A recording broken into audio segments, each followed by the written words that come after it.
Alright. Morning, folks. My name is Phil Gallagher. I run ThrabenU University, a site for legacy death and taxes.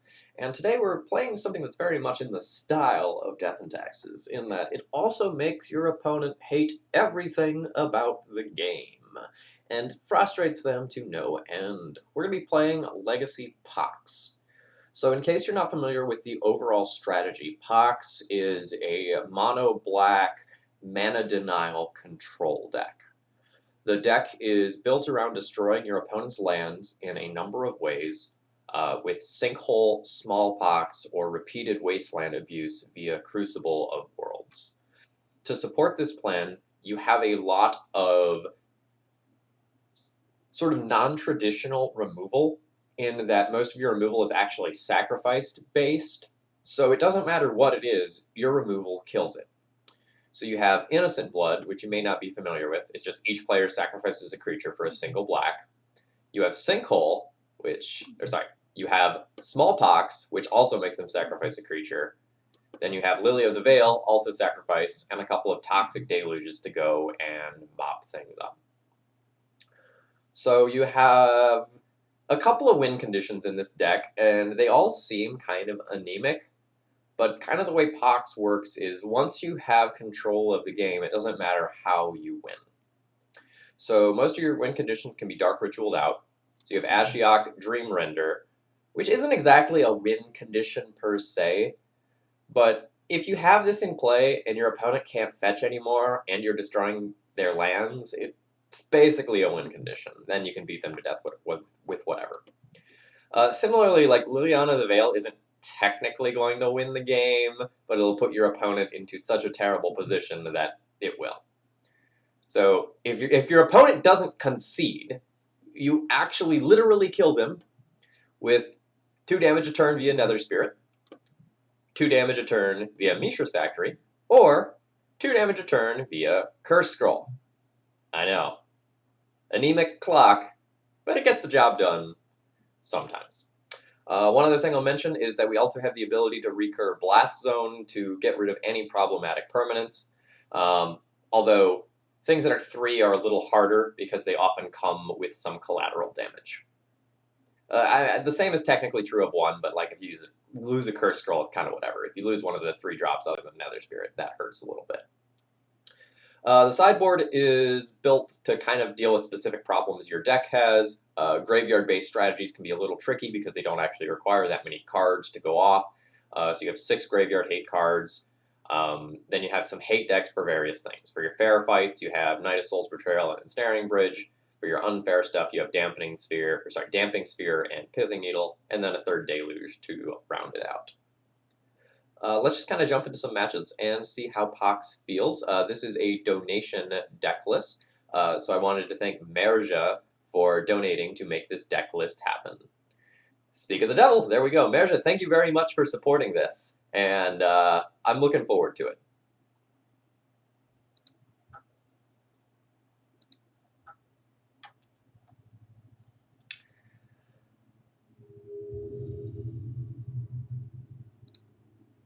I'm aiming for a 3-2 with this deck. I will feel happy if we can 3-2. If we 2-3, I think that's fine. Now, if we 4-1 or 5-0, like, oh man. I'll be keeping this. The ability to go, like, Hymn to Turok into Lily of the Veil is absolutely insane against some decks.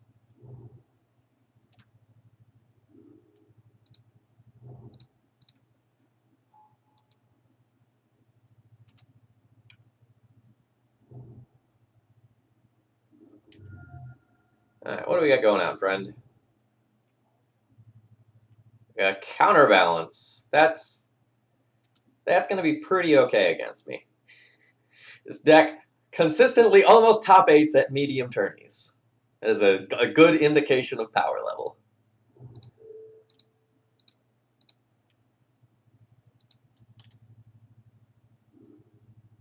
A Terminus. And we got Swords of Flash and Terminus. Not exactly the cards that I want to be hitting, but okay. So the good news is that I have Blast Zone for this Counterbalance, so I can like take that out at my convenience.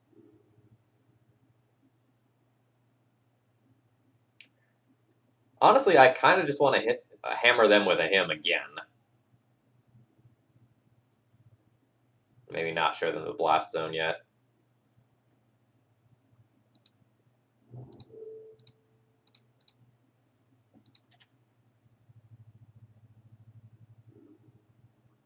Oh, a daze. Okay. So this is not traditional miracles. This is probably like some sort of like low to the ground mentor miracles deck.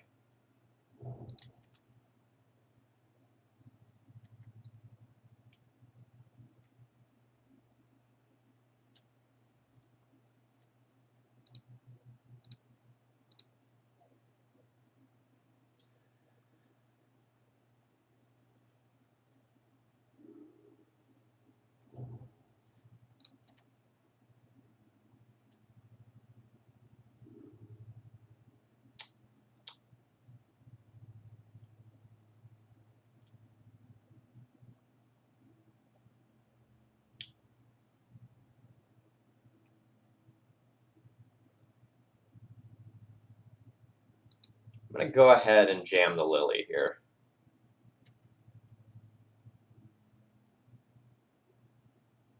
If this gets countered, I'll take the time to blast zone the counterbalance. But with no other spells in my hand, I think I can just afford to jam. Alright, a Snapcaster Mage. Nice. I'll be junking my Urborg here. I don't need to turn their fetch lands into mana-producing lands.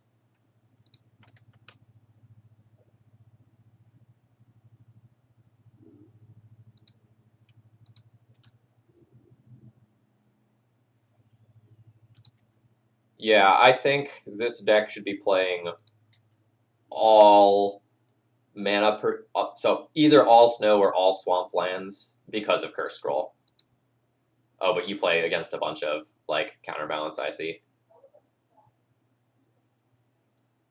Yeah, so like against the card Predict, which is like why you do the split, it very much matters.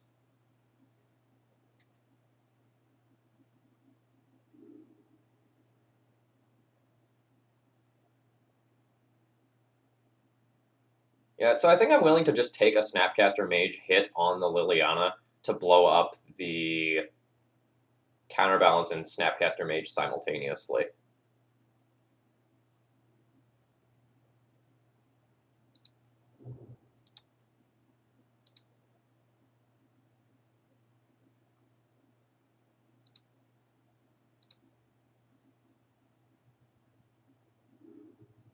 Actually, I guess I could just like Curse Scroll, kill the Snapcaster this turn.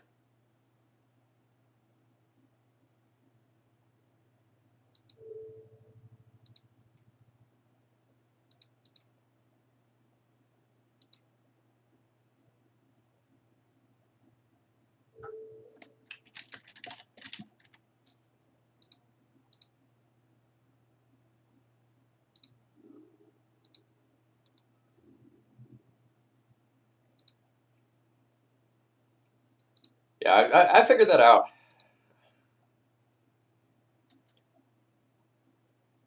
There's some moving parts here I'm not used to doing together.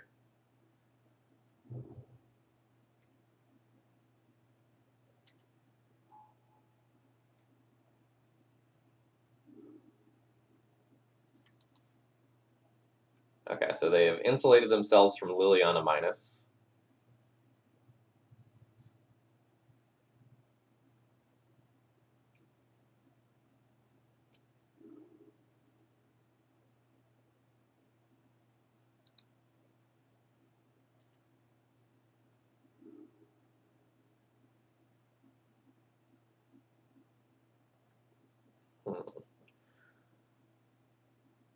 So I can just Lily plus, take their card, discard my...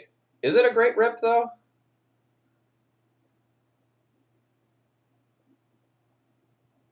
Oh, no, I guess I can Inquisition them, see if they have another card, then use Curse Scroll, kill Mentor, and then minus to kill. Yeah, okay, that is a Great Rip.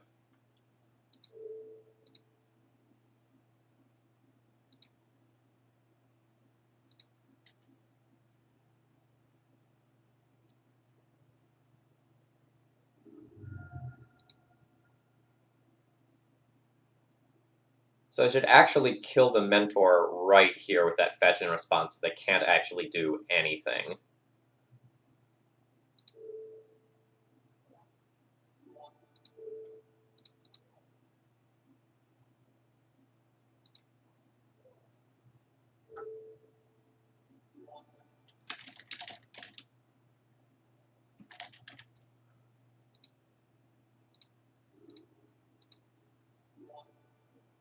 Oh, thank you so much for the raid.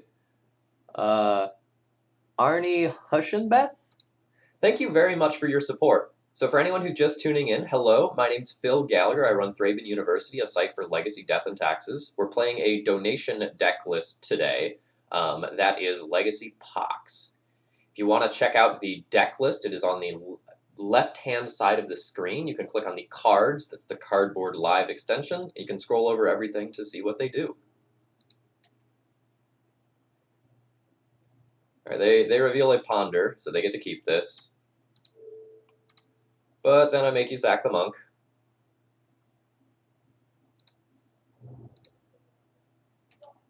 And I'm where I'd like to be.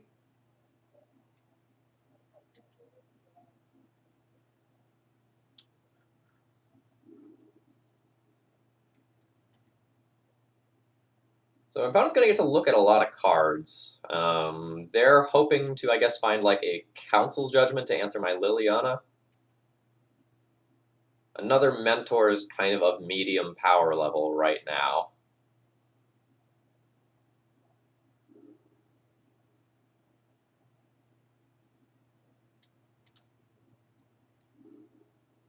Don't really need Dark Ritual.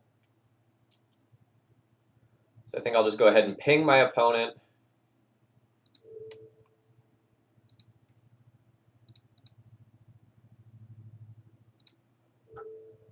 I'll name Dark Ritual. Get him. I will plus my Liliana.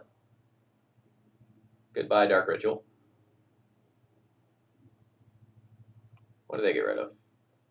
An island. You know, I guess I should have like cast the Dark Ritual, used it to tick Blast Zone up and also animate the factory. So that was a small misplay on my end. Not something that I think is particularly relevant to the game, because I think it's effectively over, but like Pox is probably not a deck that usually wins by a lot, so I should be playing towards the small edges that matter.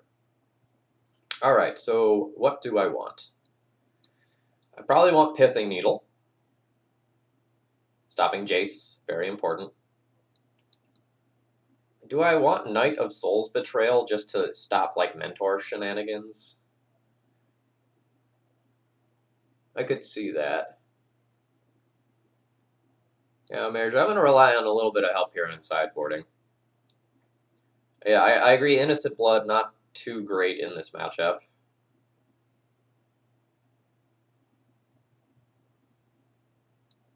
Like, I could see Worlds where I play one of these cards as well. Cut Blood. Trim a Ritual, sure.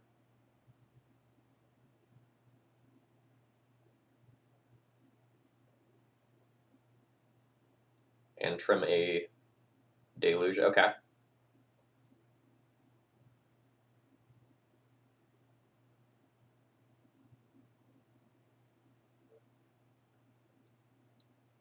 So am I correct in that, like, some of this stuff should come in? And bring in Bridge. Okay.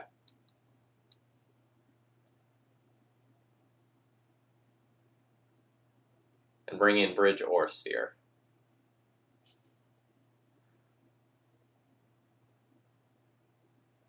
So I guess Bridge is better if they're on Entreat, and Sphere is better if they're on Mentor.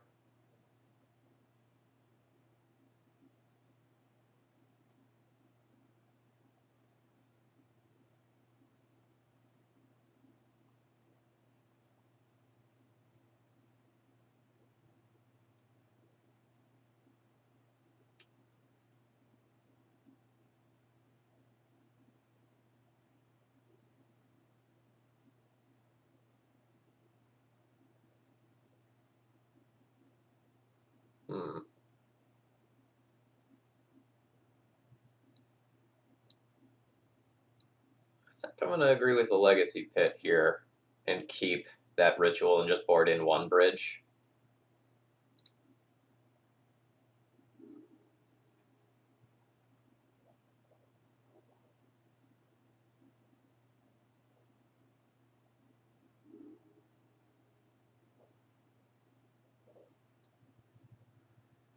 I don't think I throw back a double him hand, but I do need more mana with this.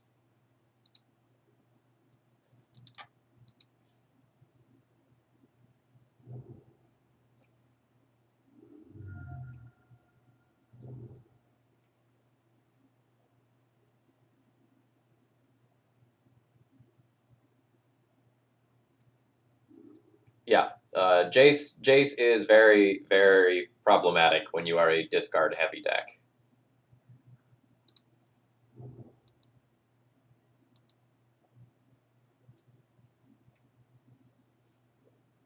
It's also a win con that dodges a lot of our removal, since we're really removing like creature and lands, but once Jace is in play, like, what are you gonna do? Like, blast zone it?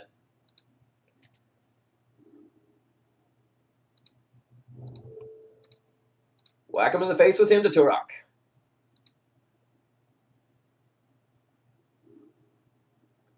All right, we got a Brainstorm and a Flooded Strand there.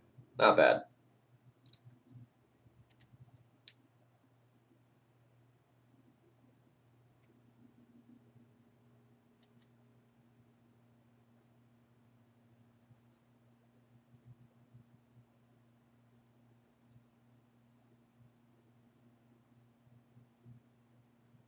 Oh man, I got beat into like pulp by Dark Ritual into Rotting Regisaur. This is the last week sometime. See, the thing about that deck, like it was just like a mono black reanimator deck. The thing about that deck was like I couldn't beat like turn one of those things into turn 3 another one. It was devastating. Hit them in the face with him to Turok until they die.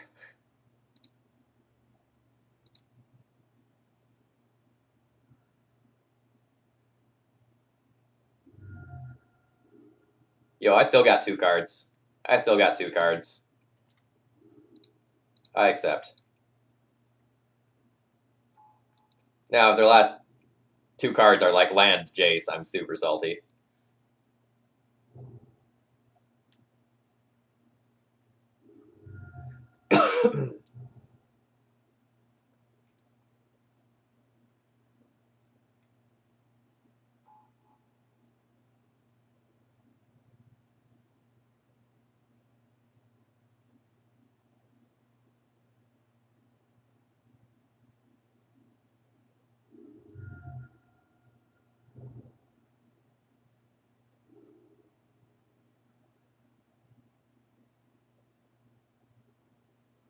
So, opponent fetching that island there makes me think that their last card is exactly Brainstorm.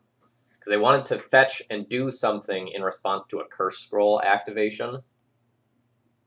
They do only have 2 Brainstorms left in deck, but it just like feels that that's what that card is. I think I'm just going to Deluge for 3 and try to take this out.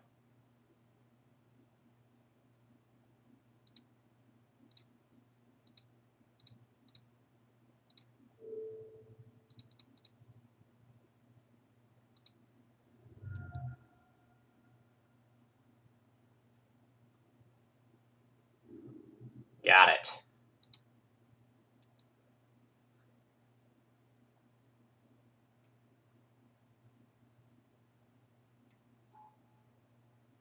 Another Mentor. This is going to be very good a turn down the line.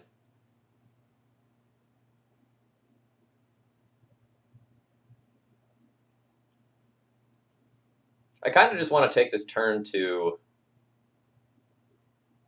Sinkhole.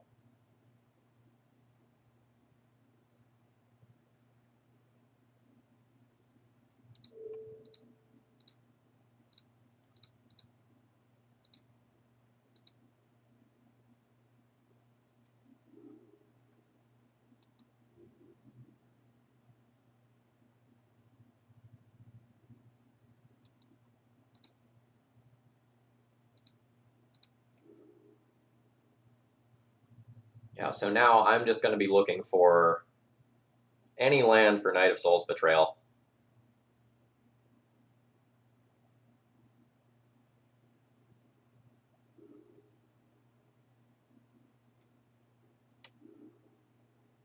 Alright, so that's all the brainstorms in my opponent's deck, so they will never get to brainstorm again.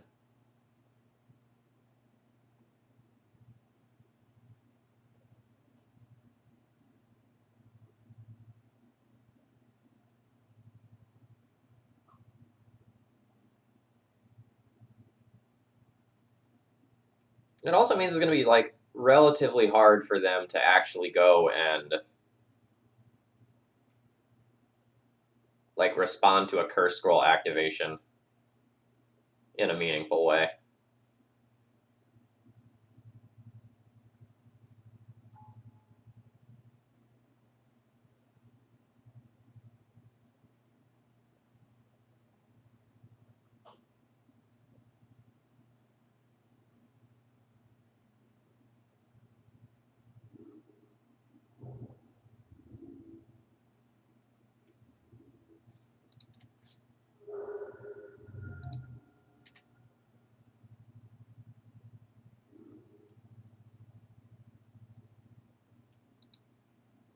And we jam.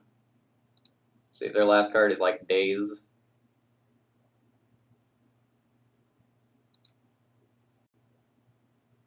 They do not have Days.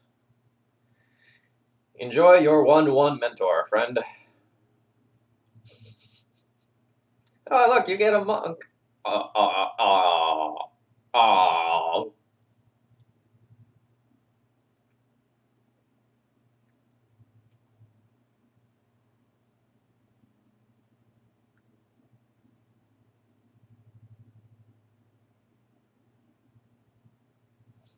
Indeed. 3 mana Swift Spear.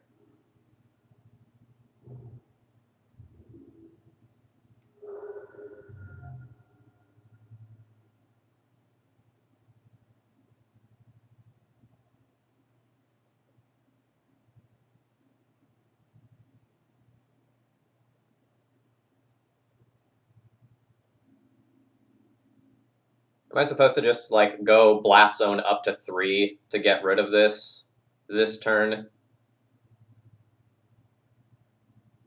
And then like just try to take over the game from there? That kind of feels like what I'm supposed to do.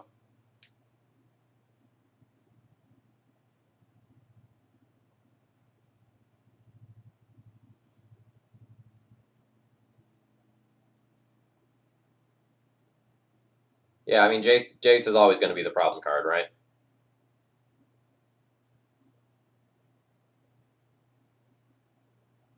So I think...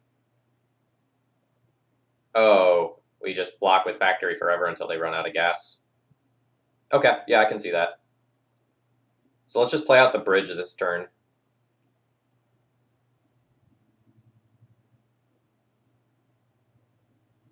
No, I don't think I gamble with the scroll, because I have like guaranteed scroll kill mentor next turn by doing it in my upkeep.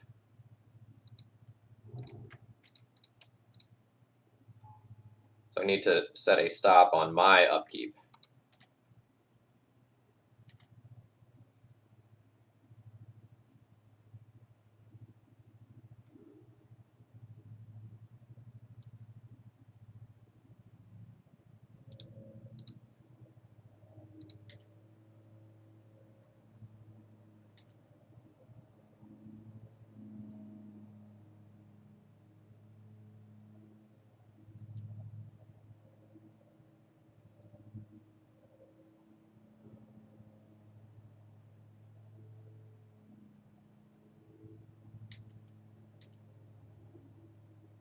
So now I just get to like kill the mentor unless they have another instant.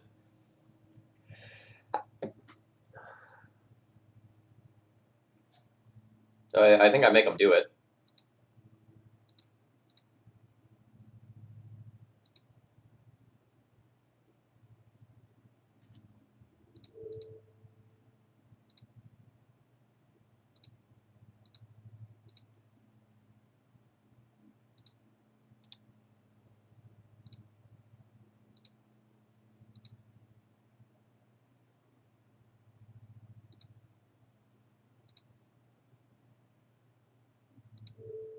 Oh, it's just misclicking.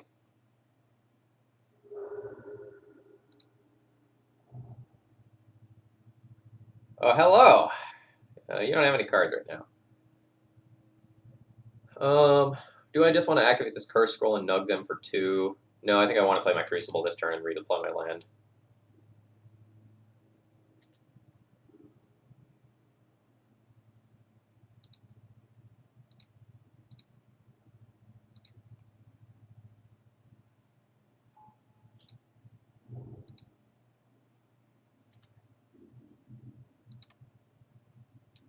Yeah, we drew Lotus Petal. That's a strong Magic card, right? Like, they play that in Storm and everything.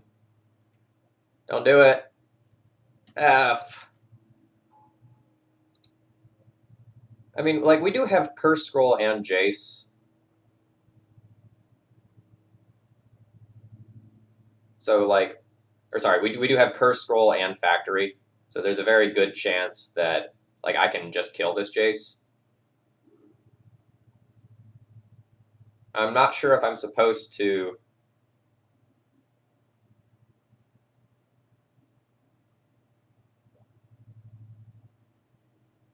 I'm not sure if I'm supposed to, like, gamble in my upkeep on the Curse Scroll, or if I'm supposed to, like, take my draw step, try to find, like, a 1-mana discard spell, and then do it. I think I'd try to go for Guaranteed.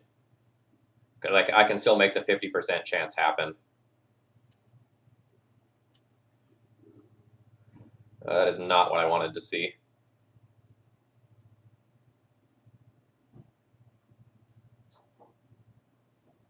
Alright, so I play a Swamp.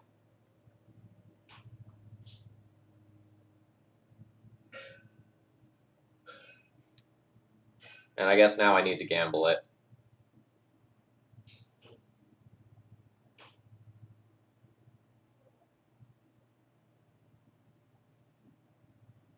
So I'm gonna start by hitting the Jace with this to see if they have Swords to Plowshares.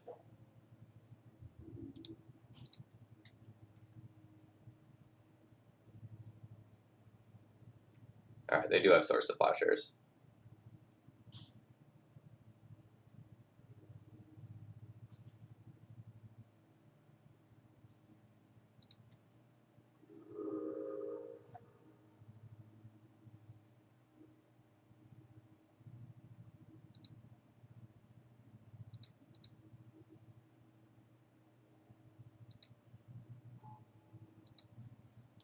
Alright, so now I have guaranteed Curse Scroll activations from here on out.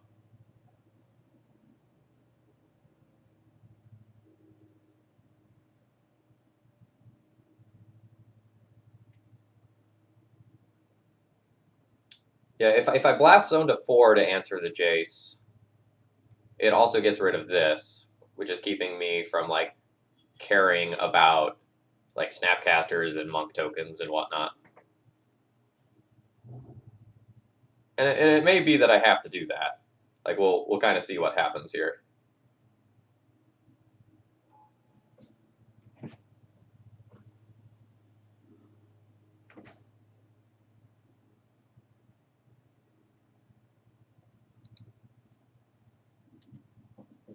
What do you mean I had it if I cast the Crucible? I was 1 mana short. Because, like, I had 2 lands for turn, so I played 1 land. If I play Crucible, then I only have 2 mana I can't activate. So unless I'm missing something, I think you're wrong.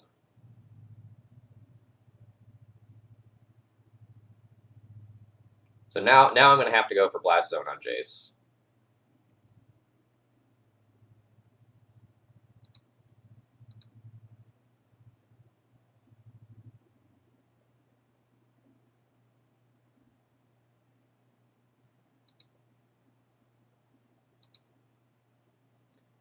Right, but Jace is at 3 loyalty, and Curse Scroll does 2 damage.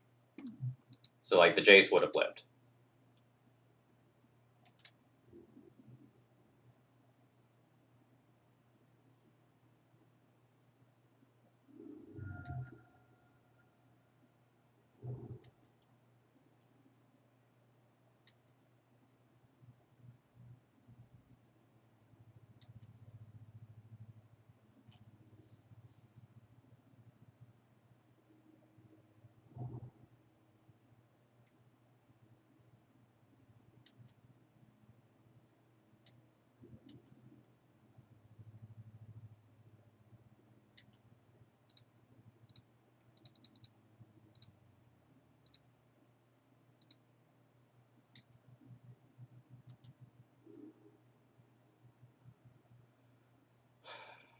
So I go 1, 2. That's my third counter for Blast Zone.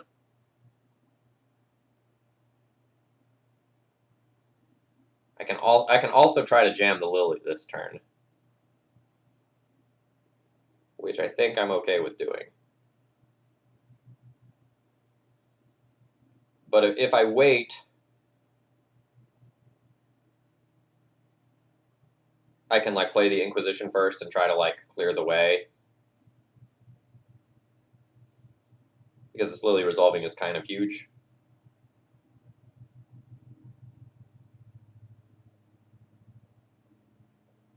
I think it's more important to take the Jace off the table than it is to resolve the Lily.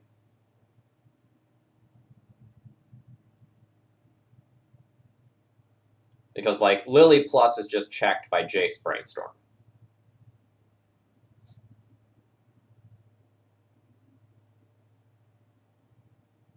Yeah, I'm going to wait a turn on doing this.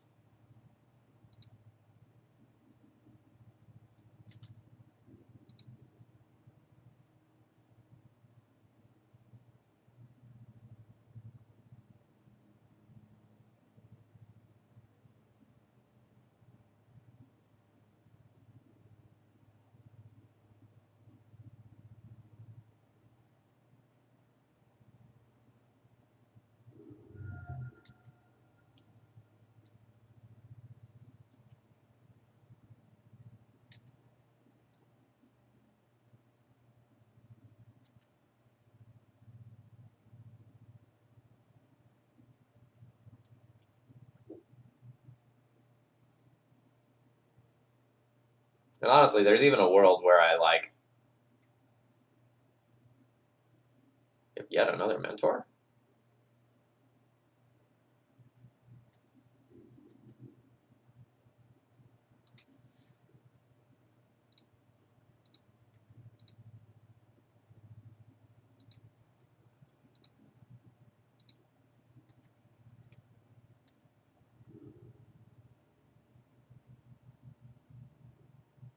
Well, this is going to be really good.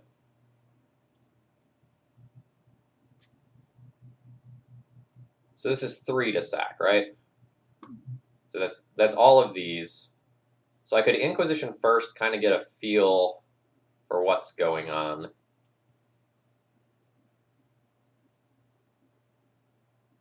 See if, like, this will actually resolve, then Blast Zone the Jace. I don't think we need to worry about Stifle.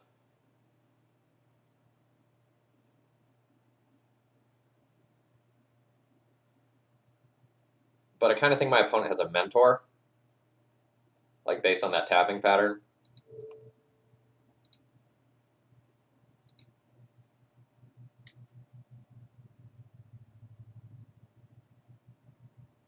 I'm actually going to replay the Blast Zone from the graveyard, I think.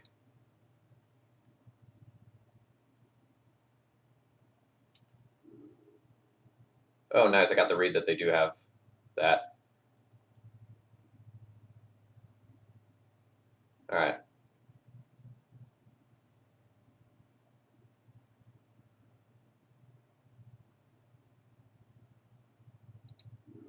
So let's take the mentor here. Now,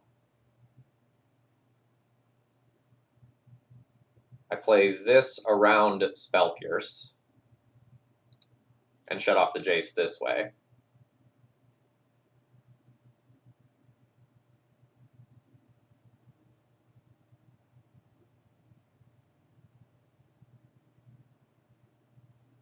What do you mean activate Blast? They have another Jace. I don't want to let them play another Jace. Like if I activate the Blast Zone, blow up this Jace, they just redeploy the other one that's in their hand.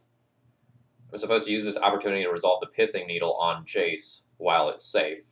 Play my Lily, plus my Lily. Or no, I can't play him plus my Lily.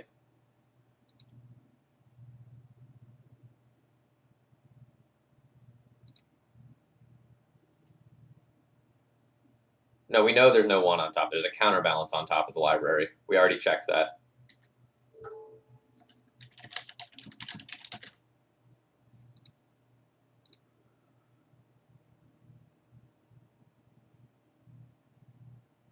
So now I'm not going to play this as Lotus Petal. Well, I could play this as Lotus Petal so that if they do something that's going to answer the Needle,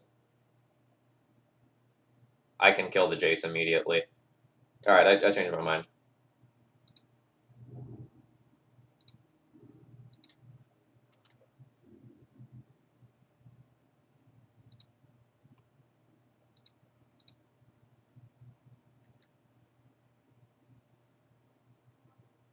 We can also just win by decking them. They have 19 cards left in library.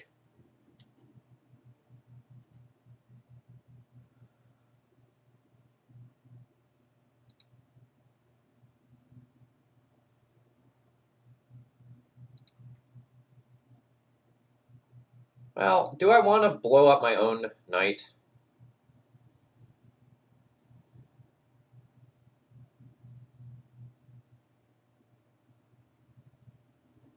Unsure. Nah, I think I just leave that there.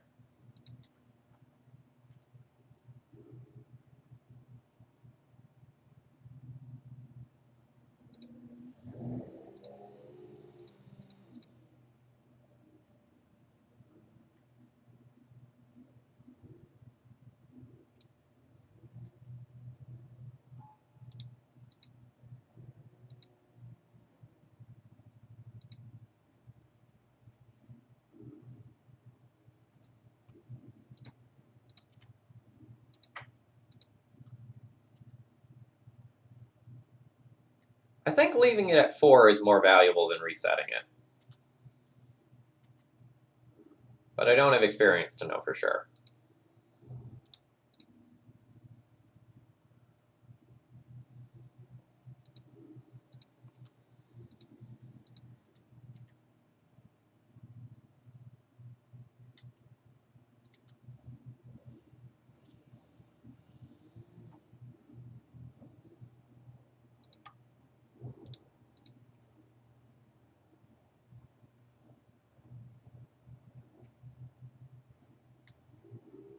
So I know they still have a Swords of Plowshare, so no need to go and attack with the factory yet.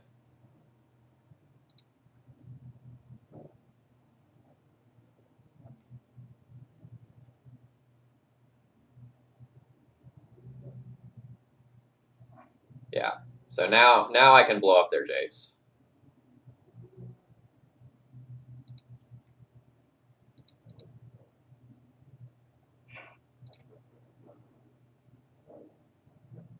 Force them to play the other one that's in their hand. And now I can tick my other black Blast Zone up to 2 and destroy their counterbalance.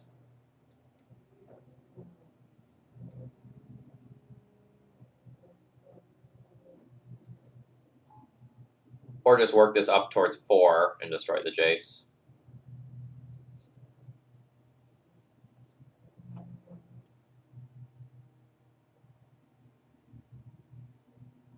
Actually, working it back up towards 4 is probably better.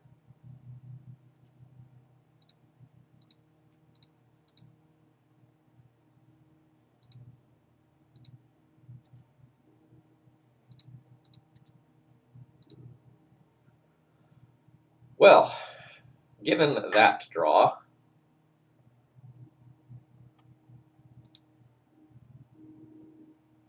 kind of just like ultimating this.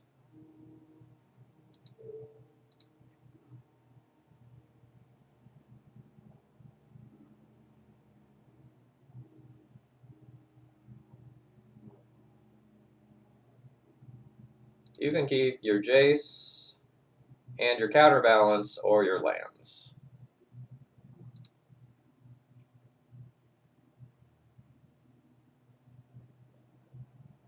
I'll just take getting these off the battlefield and then resolve another Liliana to go after their hand.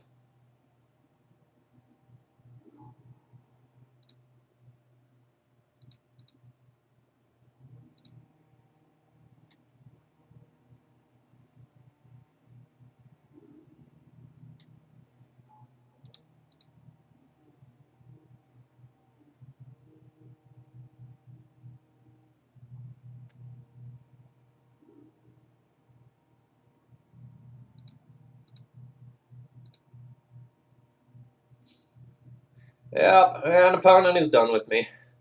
Turns out that blowing up like all their lands is pretty good. My opponent had 40 cards in graveyard at the end of that.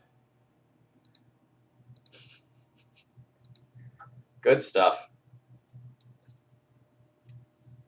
Yeah, if we weren't up a game, life would have been rough. I don't know that Pox wins games in under 4 minutes most of the time unless your opponent concedes.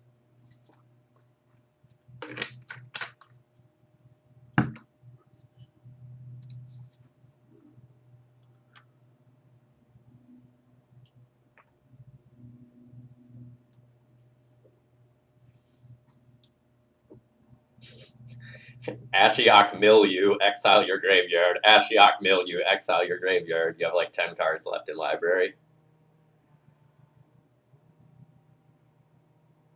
How many lands do I run? I run 25 lands.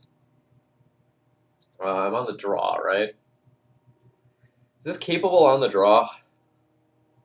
I think this is a mulligan. Like, I don't have the double black for the best card in my hand, and the rest of my hand's kind of slow. Yo, this hand's way better. Keep.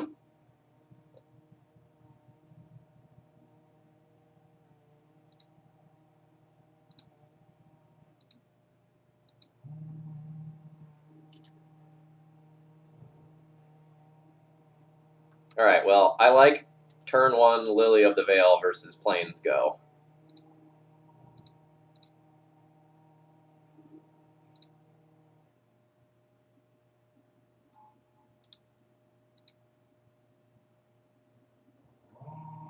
I think I'm going to discard the Factory here and just have stable mana. I can probably get this back later. Oh, it's a Karn Great Creator. Not what I thought this was going to be.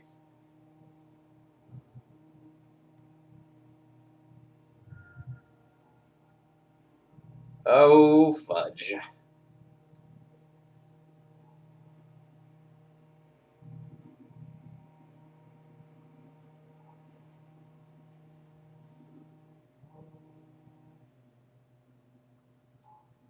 When I thought this was D&T, I thought it was correct to discard the Factory so that I have triple swamp so that I can activate Curse Scroll without having to worry about Wasteland as a problem. Now my hand is garbage.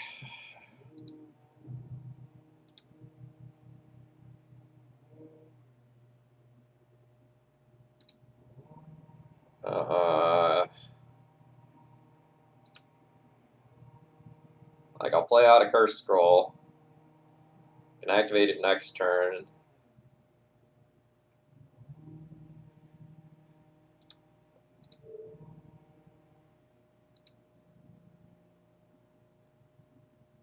I think I'm just gonna throw a speed bump in the way.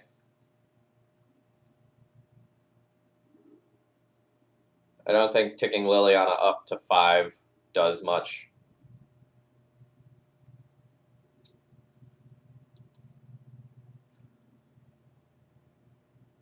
I'd like to draw a land and Knight of Soul's Betrayal, I guess.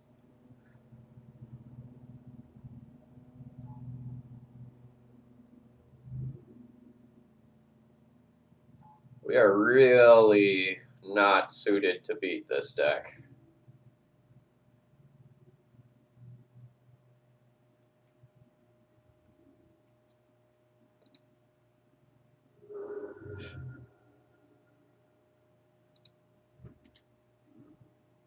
Yeah, Deluge main deck. You're right. Come on, Lucky.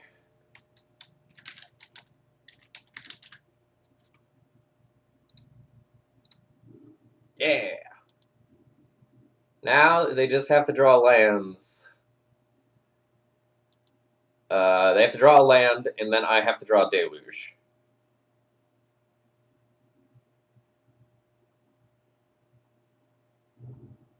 Hey!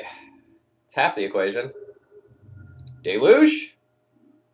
Nope.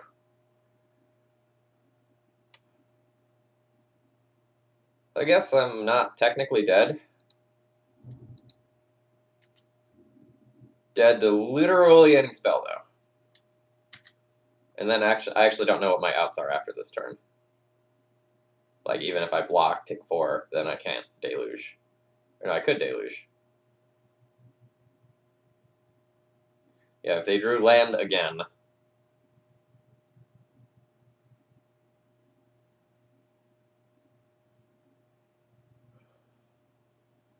We can also see how, like, lucky we are. See if we Curse Scroll hit again.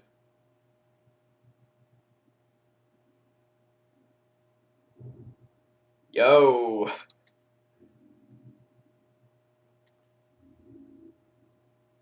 We can't scroll? Is this summoning sick?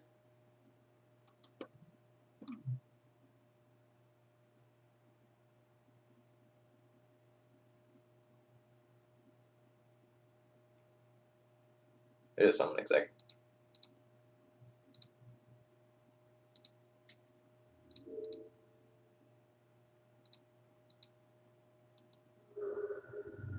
Deluge! Blast Zone, you are a little slow, friend. I am. So I block 1, take 3, die. Even if Curse Scroll hits, I take 2 and die. Rats! Womp womp, indeed. You get in here. And you get in here. And you get in here.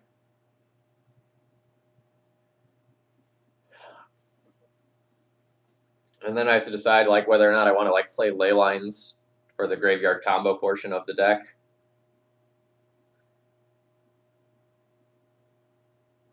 I don't know that I want ley lines. I think that's a bit much. Like maybe I play surgical though and do this.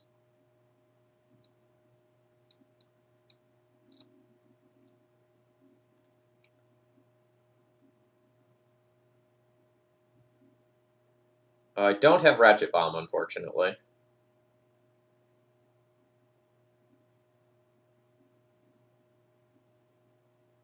Ratchet Bomb would be sweet. It's a damping sphere up there.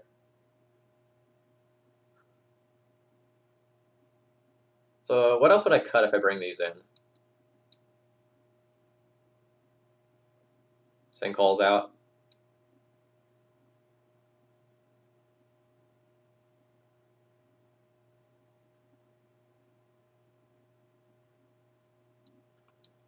I don't know that I can afford a, quote, do-nothing play like Damping Sphere, right?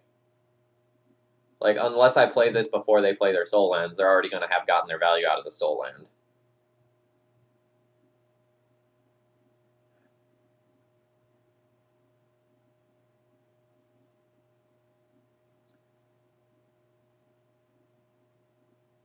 I think I need Lily Plus to threaten the ultimate in case they go, like, in case they get a bunch of permanents.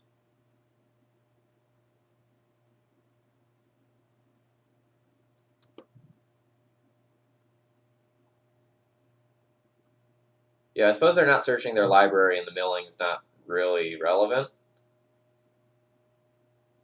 Oh, Ashiok does shut off the graveyard. Okay, that's fair. Just, like, wipe some of that stuff out.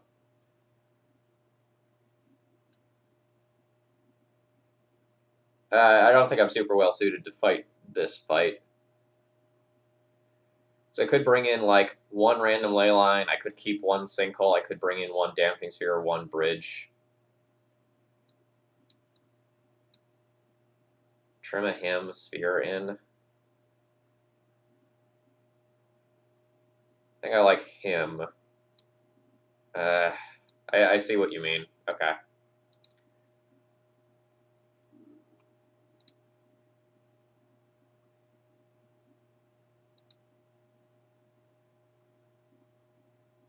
I'll be keeping this. This is a relatively interactive hand. Like, I have Wasteland for a Soul Land. Otherwise, I have 3 pieces of discard. Or, sorry, 2 pieces of discard that cause them to discard 3 cards.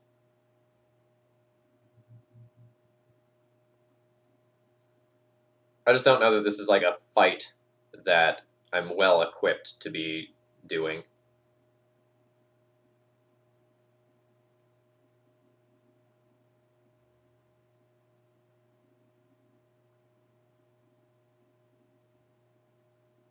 Well, it's too late. I already kept it.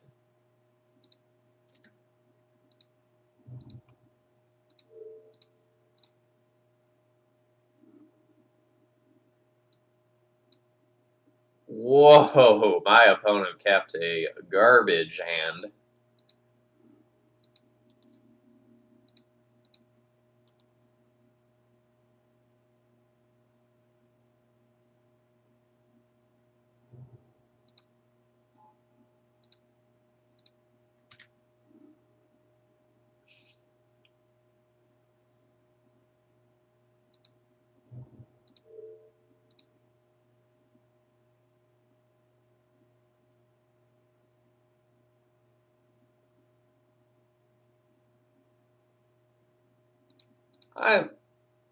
If I don't play the hymn, then I'm just like,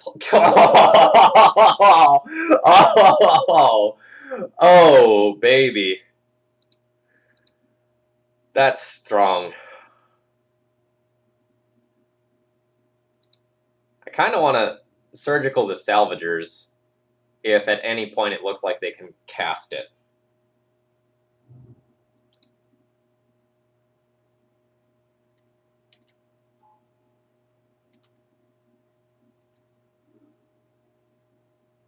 Nice. Nice.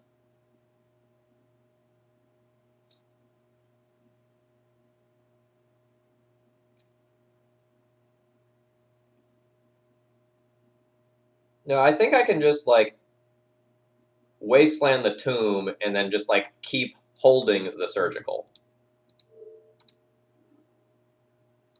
Because he still can't get to 4 mana to cast it. Because, like, he's going to lose Metalcraft this turn.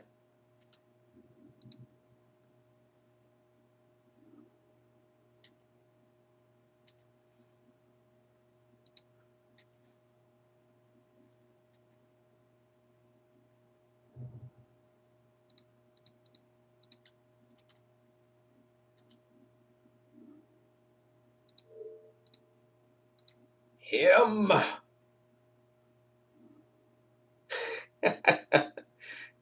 Yeah. So now, like, we can just kind of, like, keep in this holding pattern of not having to use the surgical.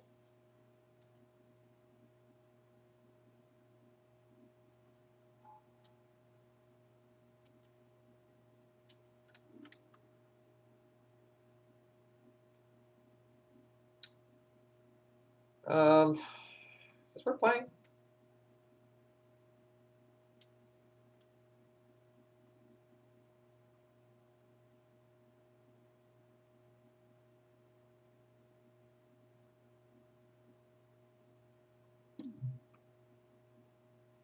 Yeah, I'm just not sure that this is even worth playing right now.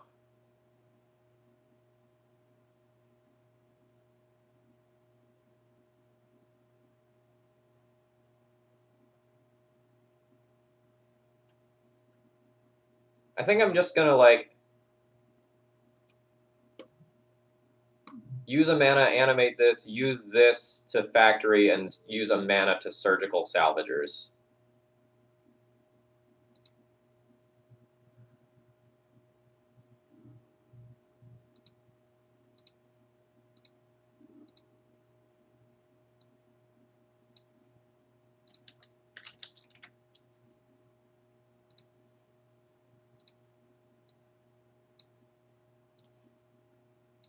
Alright, so a couple of cast outs, Karns, oh, this is the Mystic Forge version, and Walking Ballistas.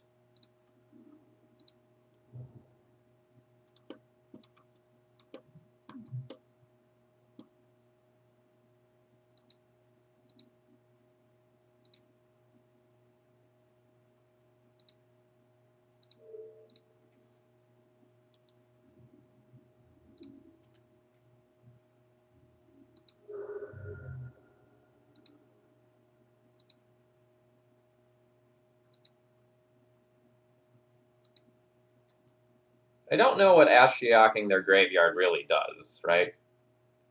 Like, with the salvagers gone, their graveyard is basically worthless.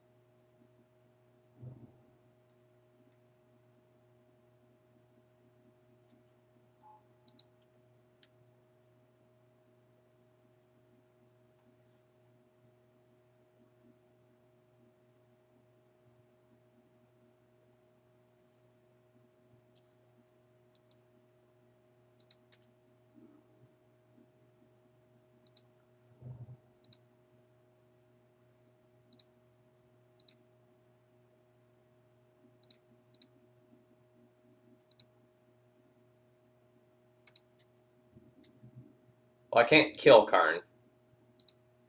I can put a dent in him.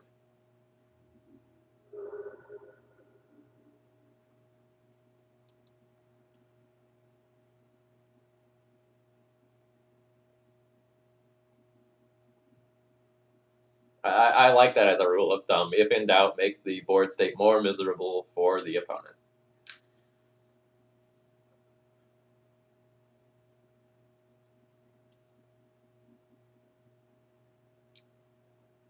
Oh yeah, Dr. Bill, that sounds gross.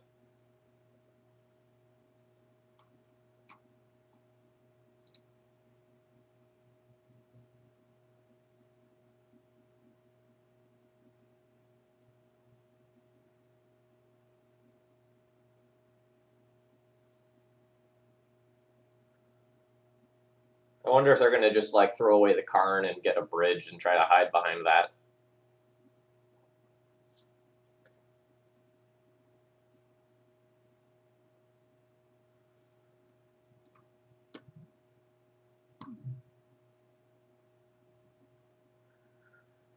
If they plus, I need to be cognizant that a cast out could remove one of my dudes.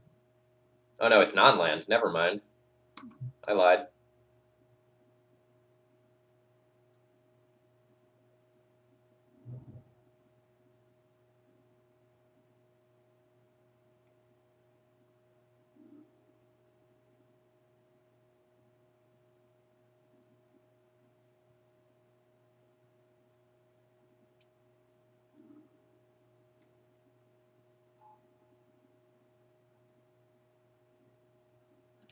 But I too am an ensnaring bridge deck.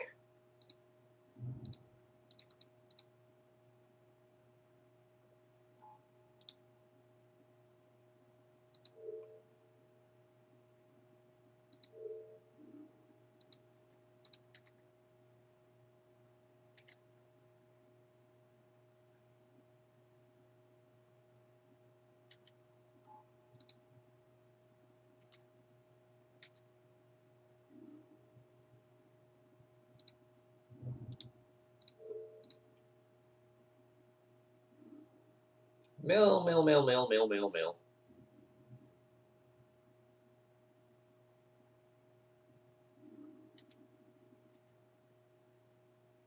This cycle that they're in is kind of weird because it keeps taking them off of Metalcraft for Mox Opal.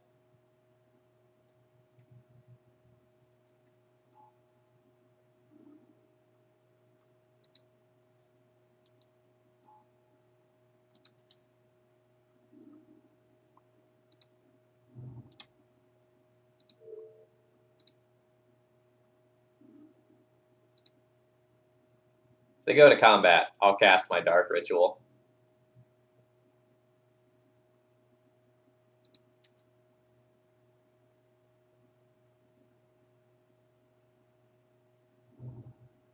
Or sorry, it's their bridge, their cards in hand that matter. Oh, they missed their attack. They could have gotten in for one there.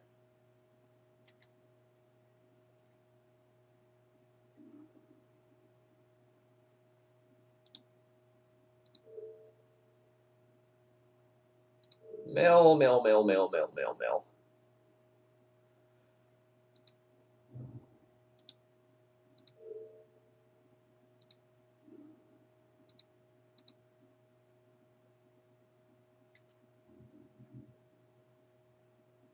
Yeah, I will just block with the factory if he swings.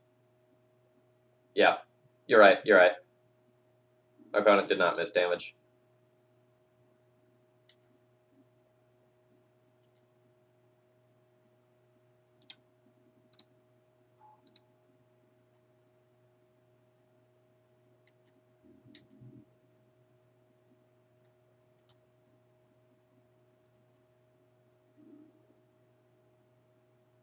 Well, Surgical Extraction not exactly looking amazing right now.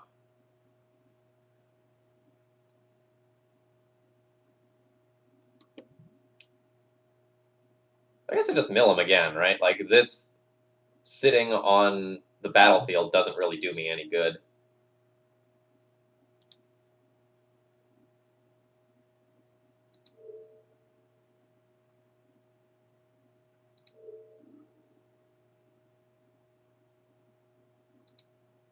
Nice, hit double Karn there.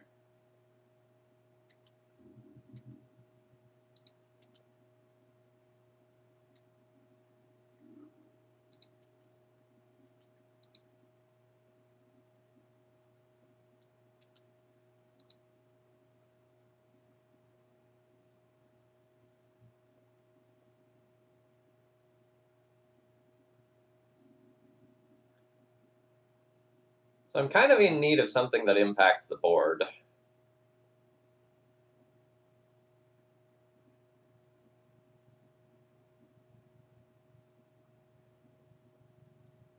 Like Knight of Soul's Betrayal would be hot. My own Ensnaring Bridge would be hot.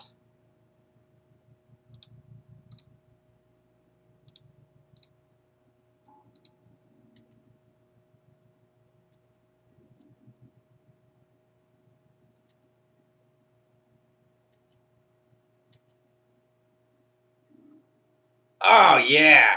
Oh, yeah! Yeah! Yeah, this is Menguchi.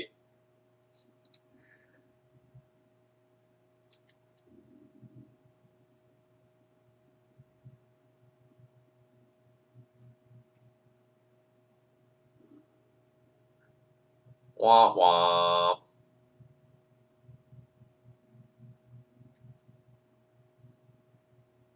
I'm gonna give you a little secret. I'm recording it. Wink. But I know that's not what you mean. It would be pretty fun to watch the other side of this as a legacy video. Yeah, did I cast this Inquisition? It's probably a brick, but you know, what else am I doing with my mana? They have a land. Sword Equip, thank you very much for the bits. I hope you're enjoying this. I certainly am.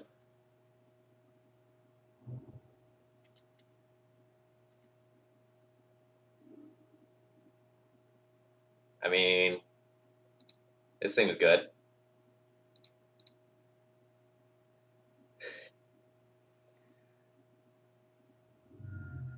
I will discard Dark Ritual.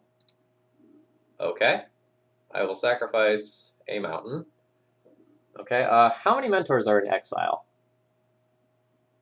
One? Well, in that case...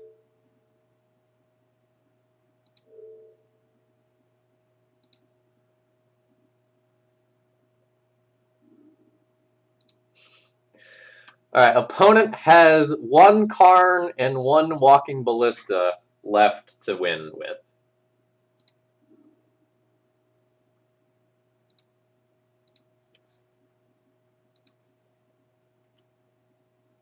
Yeah, Surgical in the draw step's technically better. You're right.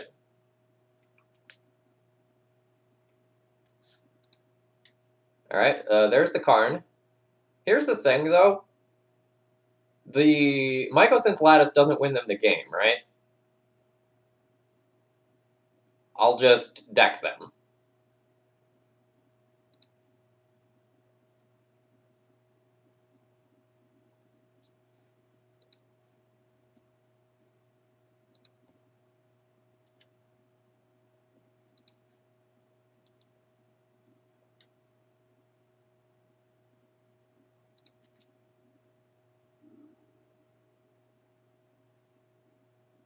Well, this is not the optimal draw.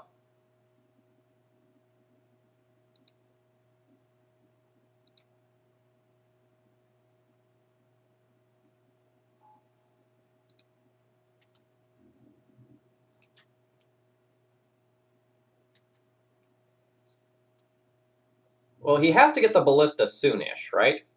Like, if the Ballista is towards the bottom of this pile, then he's just, like, not going to have enough mana to kill me.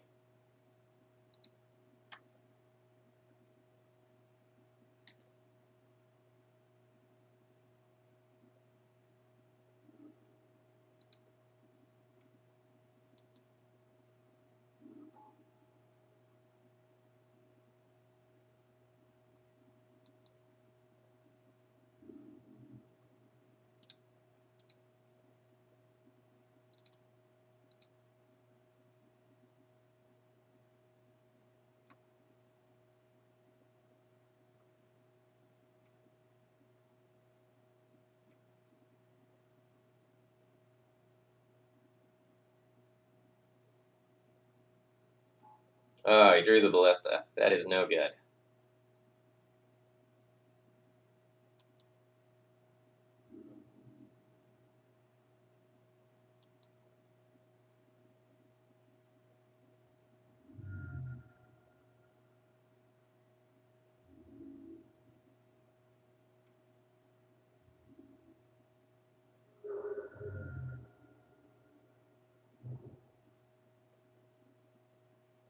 Our out is opponent decking.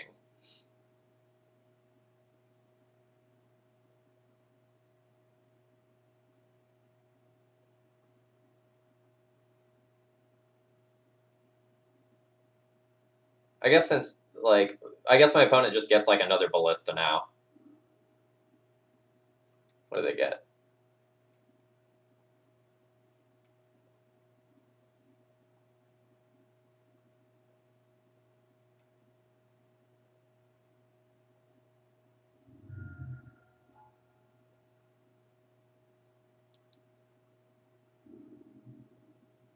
Wow.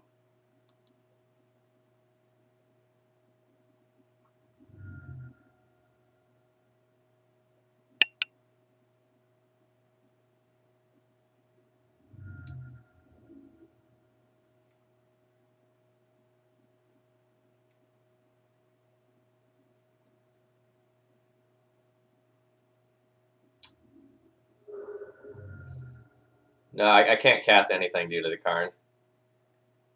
Alright, my opponent has now shown me that they can do enough to just kill me. What a match, though.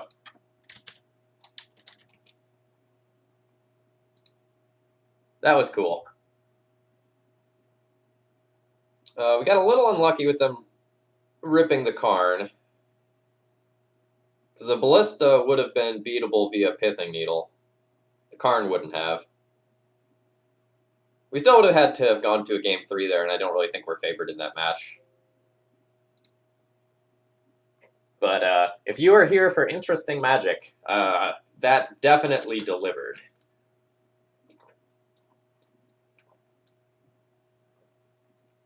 Suds, the issue is that with Mycosynth Lattice out, all of my lands are artifacts, and then with Karn, my artifacts can't have their activated abilities activated, so I can't actually cast Pithing Needle. That's how that works.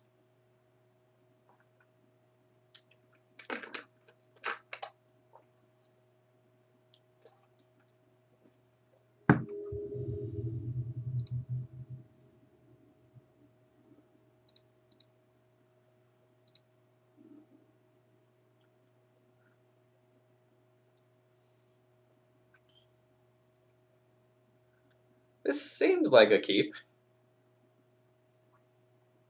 Like, I've got Smallpox and Curse Scroll. I've got a couple of lands. I don't have Discard.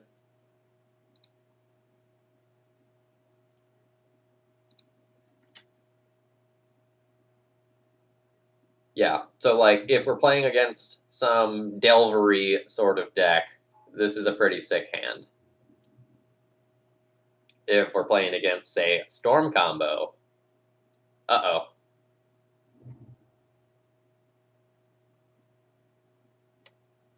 Mountain, you say? So we're probably playing against Red Prison rather than Burn.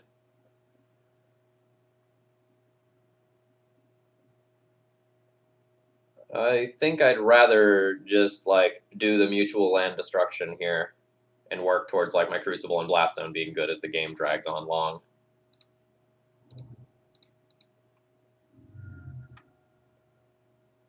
I'm going to discard Innocent Blood because it's very, very, very bad against all of the Goblin-based threats that my opponent is going to have.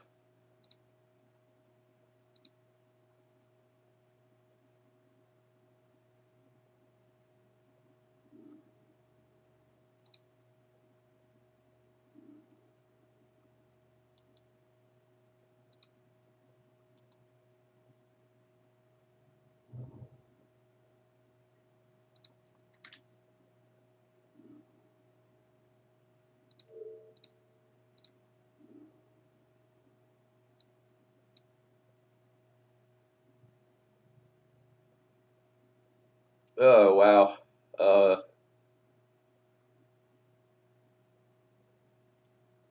Utility lands are going to get shut off by Magus of the Moon, but Curse Scroll will answer those. I think I have to take the bridge.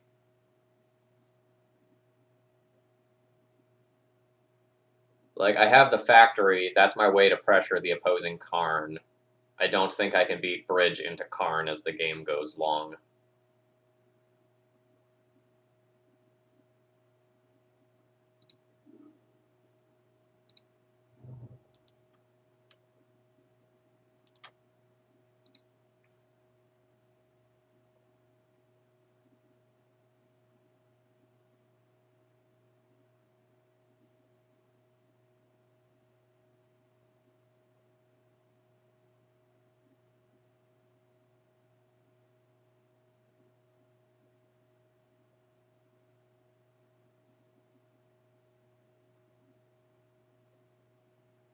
What do you mean, why did he keep land? We blew up a mountain with smallpox. Ugh, that is a brutal, brutal draw.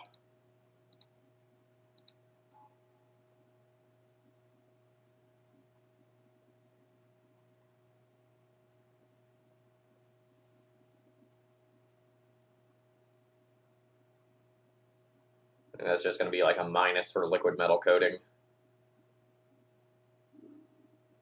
Yep.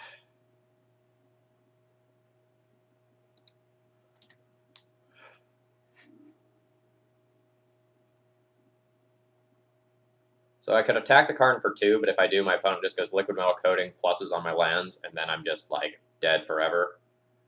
So I need to take this turn, not attack the Karn, and play Crucible of Worlds. Eh.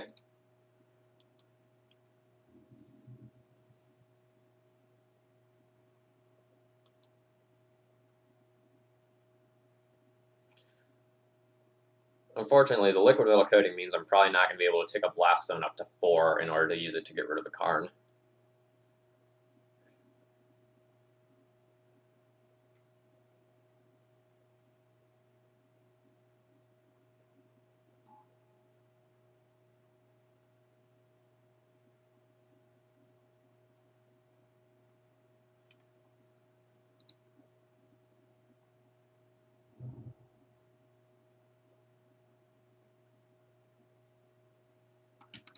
Life's bad. Oh, great. More Curse Scroll.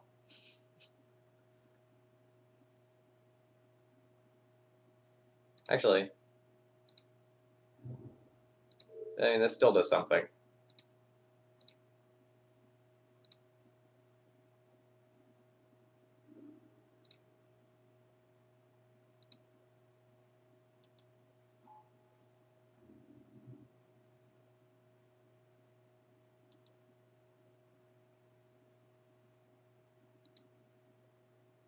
This Karn's rough.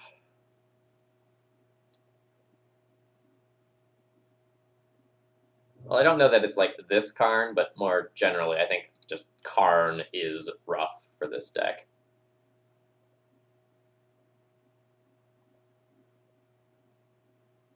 So how do I win?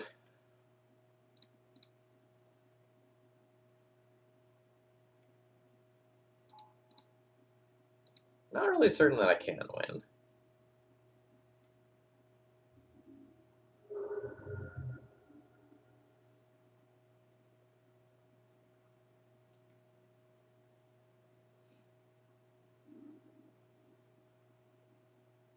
We do have outs? I don't know that we have outs.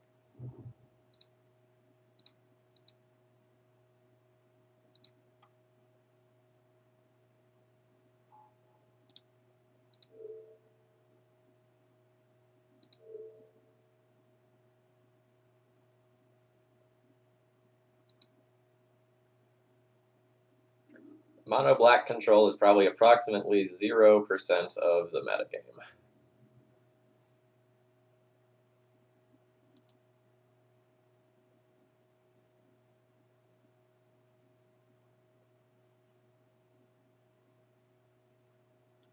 Okay.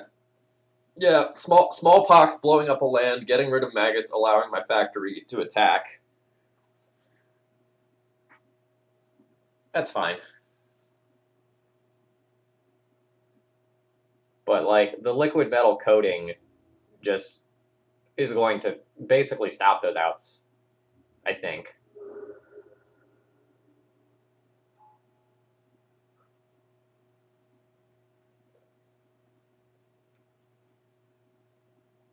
So Chandra 2 now. Chalice on 2. Well, that's devastating.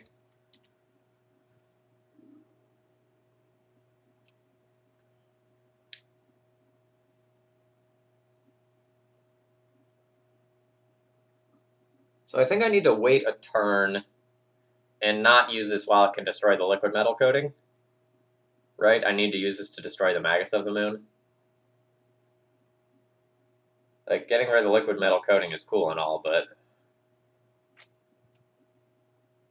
I think I have to kill this Magus and open up my Mishra's factory to attacking the Karn.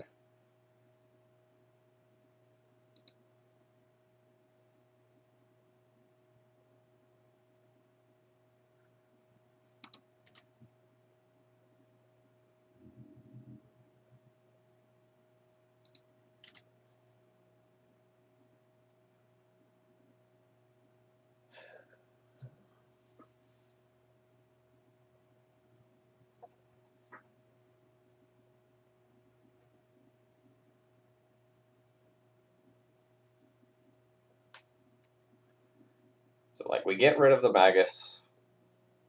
The liquid metal coating maybe attacks again this turn. And, I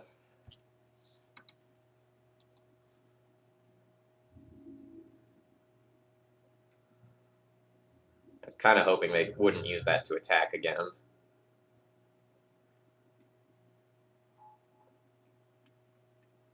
Alright, now we're basically on draw Toxic Deluge or die.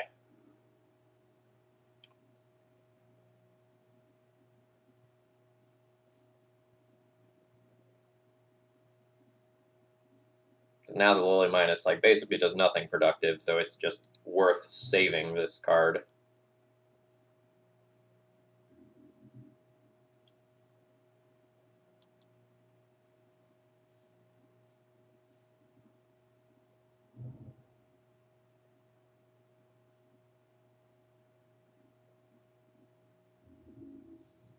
It needs to be Toxic Deluge like right now, otherwise the Mycosynth Lattice Lock is probably going to take this game. Blast Zone. Alright, I'm going to go ahead and concede there. Alright, let's sideboard.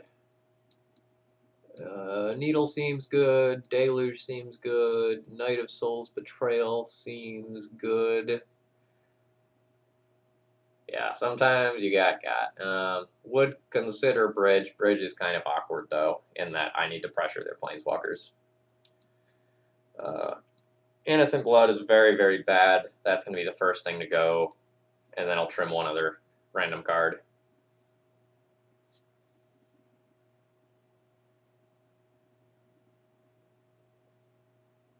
Just because my opponent has magic cards doesn't mean that I play Surgical Extraction.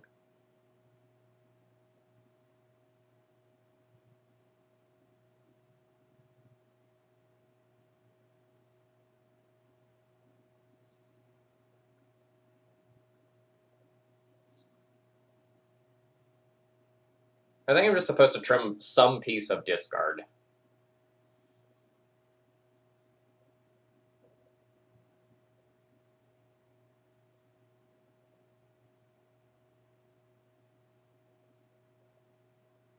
Or Ashiok. Okay, yeah, I can see that.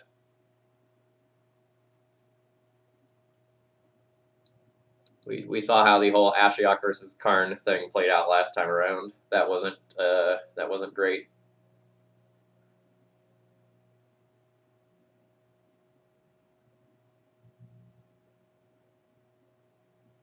So I don't know that any of the other stuff is better than the Ashiok. I disagree with you. I don't think Damping Sphere is good. My opponent's going to leave in moon effects, so as the game goes long, they're going to have mountains anyway. And I don't have any sort of acceleration outside of Dark Ritual for Damping Sphere. So I don't know that that's actually true. It may be better than the one random Ashiok, though. So I'll play one.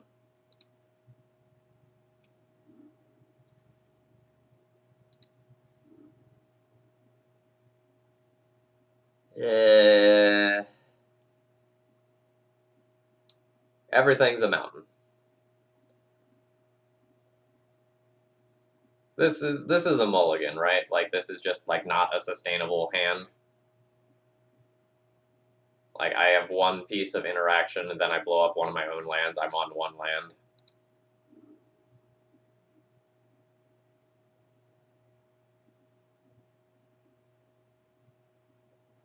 This is going to be a keep. I don't know what to do with it, though. I think it's just, like, Swamp, Ritual, Lily, plus...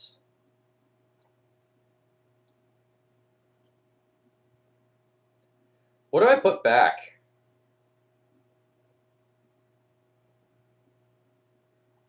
Crucible? Although, like, Crucible gives me ways to, like, buy back some lands. It's either Crucible or Deluge.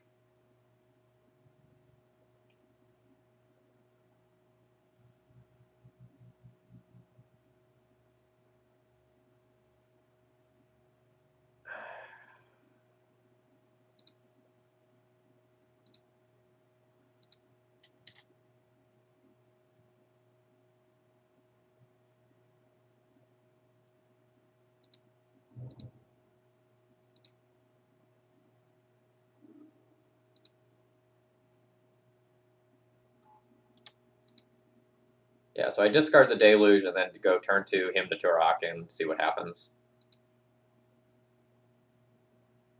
Yeah, you're right. Like, I shouldn't have thought about that decision so much, since whichever one I keep, I'm pitching to the Liliana Plus anyway. So the world I'm scared of now is turn 1, Soul Land, Mox, Goblin Idiot. Yeah, this is fine.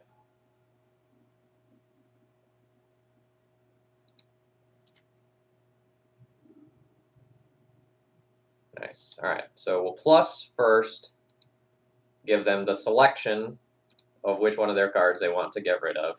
And then when the card quality is higher, I'll him them. Oh, wow, they chose to get rid of a card. That bodes well. Get them! A mountain and another Karn. I have a feeling that was good.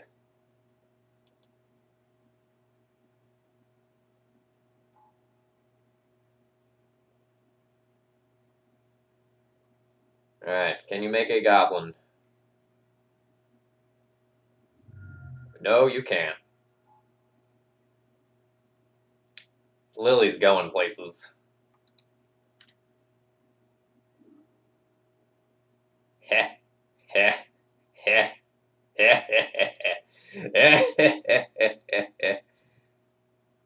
Ah, Trinisphere. Rats.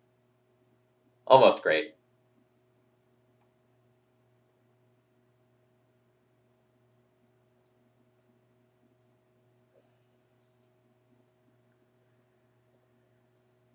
So this is so good if I draw a land next turn that it might be worth not plussing the Lily in order to hold this.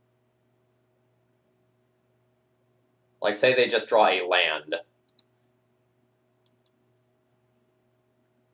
It's crazy to, like, take out... Yeah. And this also gives me kind of an out to a goblin guy, right? Because, like, this would get rid of one, this would get rid of the other.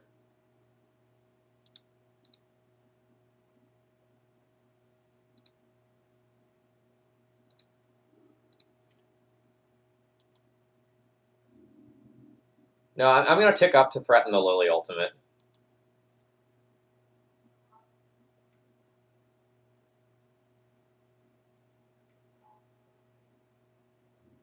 Alright, so now I need to draw a land this turn.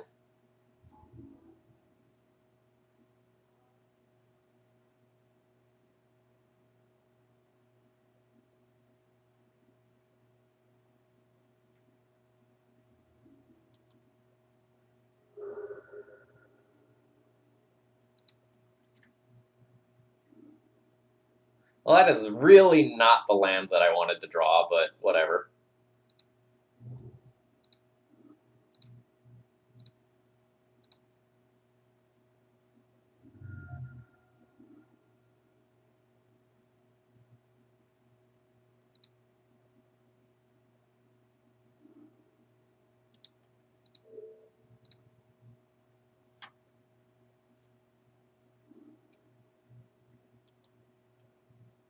No, I think I have to respect Blood Moon.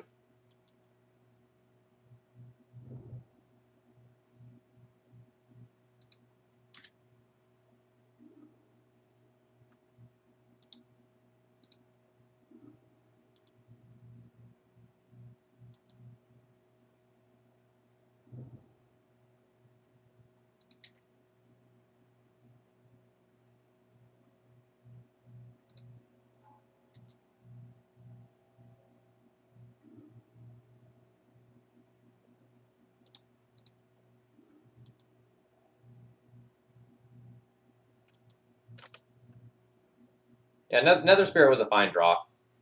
It like makes the Goblin top decks that my opponent can have much worse.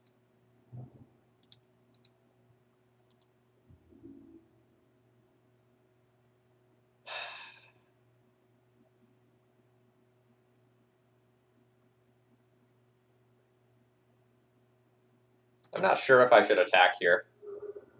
I'm going to, but like there's a real argument for holding it back due to like top decking a Goblin. I couldn't play it because of Trinisphere, and I think it's worth like continuing.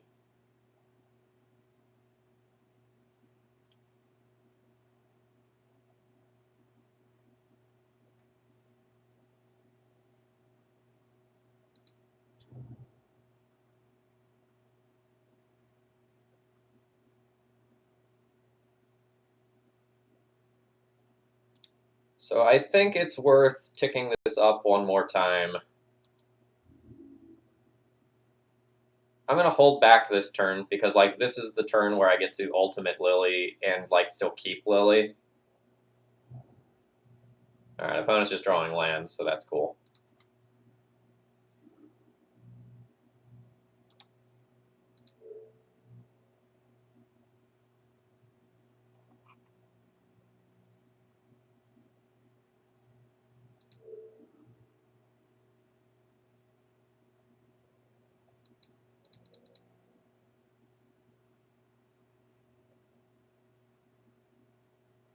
Not missed attack. Intentionally chose not to attack.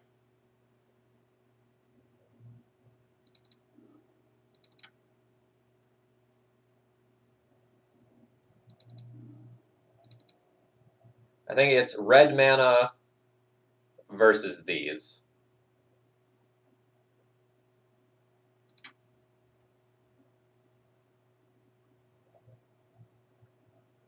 So like they'll keep this. No. Wow. Wow, wow, wow, wow, wow. That very much surprises me. So now I don't need to play around top deck Goblin Rabblemaster.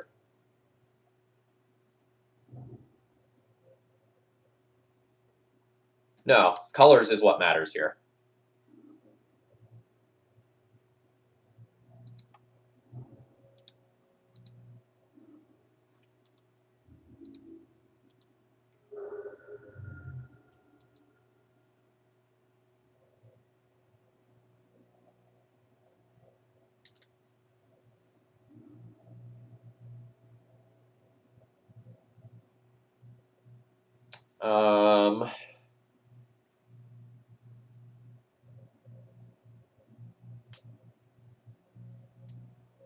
Suds, I think it was correct to keep the pile with 5 mountains. So I did not want to give my opponent more mana.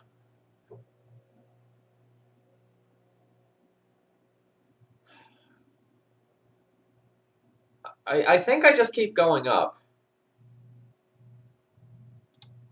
Because, like, this could be some red card that they can't cast.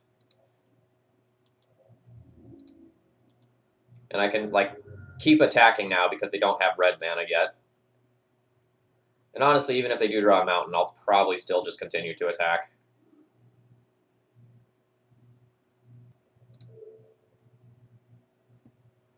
I think it's correct to blow up the city.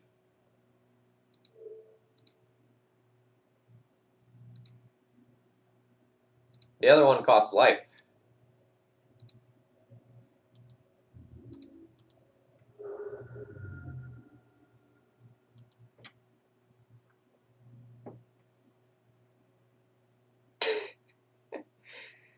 We'd even beat True Name Nemesis with Lily.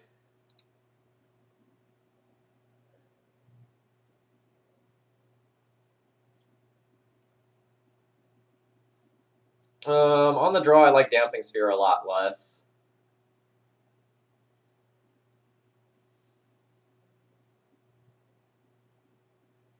So I think I'm going to junk this on the draw.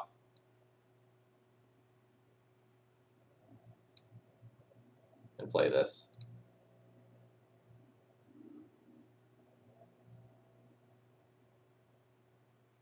Hey, 50 minutes ago, a D&T video went up on YouTube, so, you know.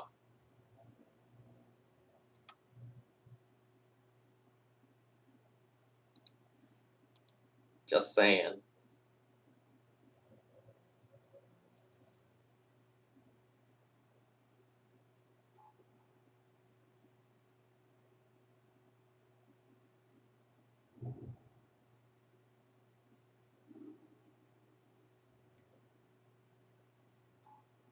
A Trinisphere. Well, that makes my Dark Ritual look pretty embarrassing.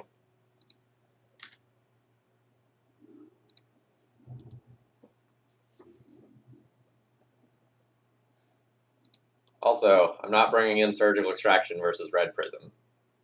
Like, non-negotiable.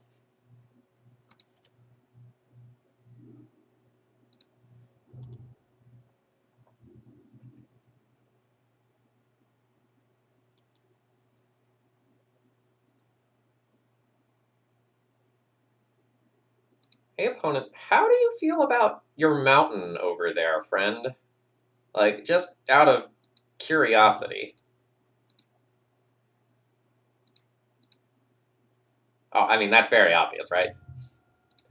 Goodbye, Dark Ritual. We're going to get rid of our swamp so that we can have 3 matching snow-covered swamps.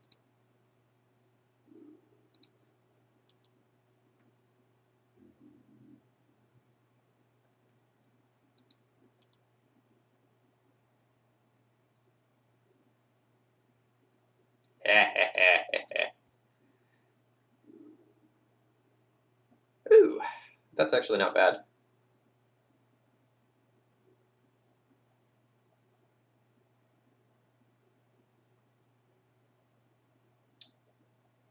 I think I just hymn them now. I'm thinking about what land to play out. I think it's Blast Zone.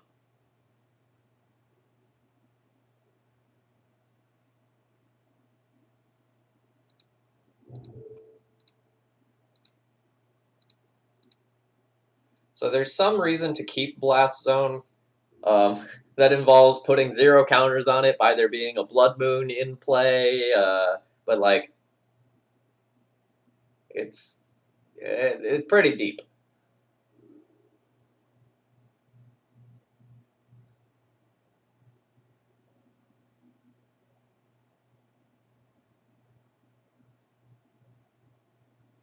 Well, if I moon, I'd have to like answer. If they moon specifically, like Blood Moon, I'd have to answer the Blood Moon, which I can't do.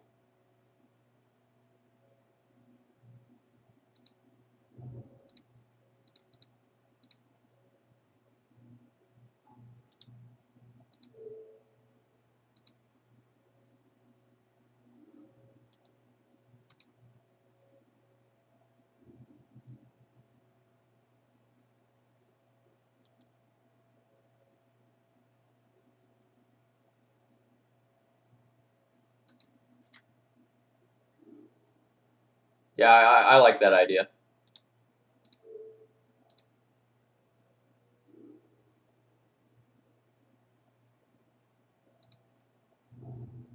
I mean, I basically agree with that sentiment.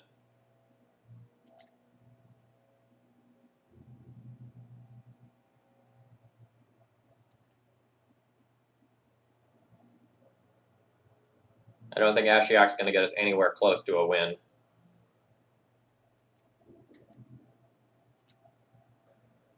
So I'm going to go ahead and tick this blast zone up to 3 because that's probably where I want it to be.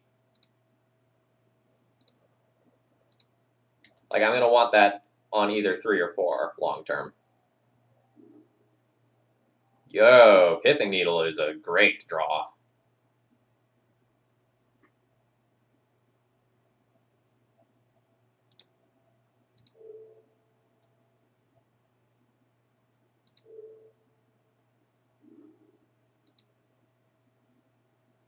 I don't think I play it out because my opponent...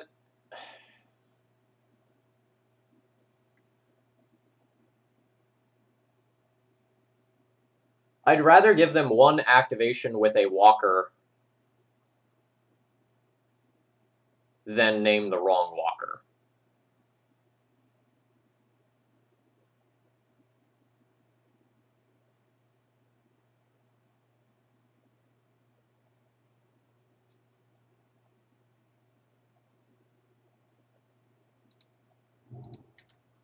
Yeah, I'm gonna hold.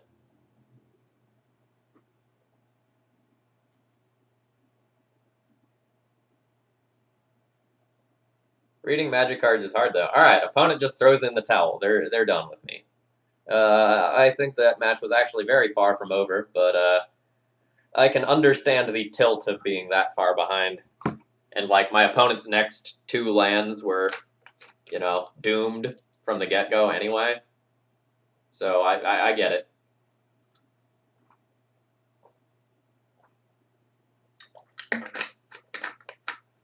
These have been some awesome games of Magic.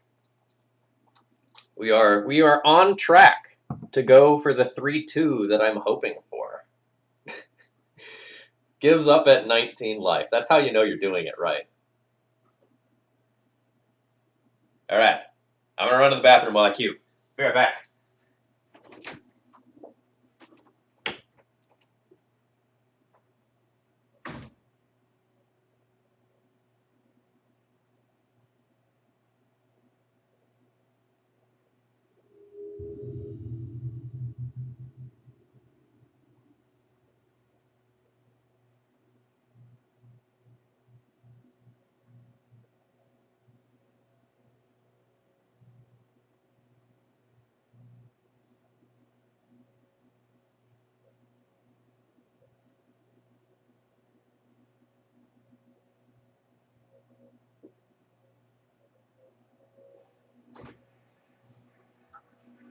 Oh, you're not loud in there.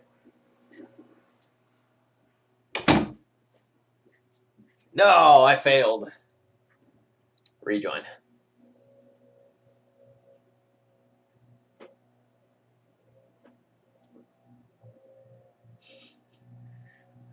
Winning on pure opponent despair.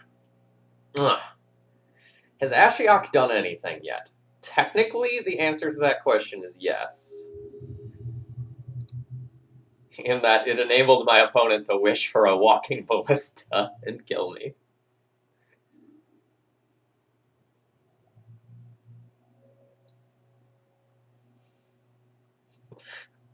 Swamp, Dark Ritual, Hymn to Turok, Smallpox, pass.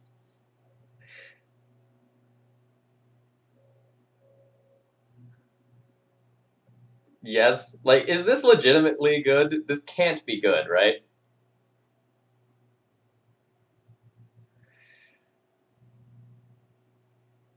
It's kind of hilarious. We have to do it.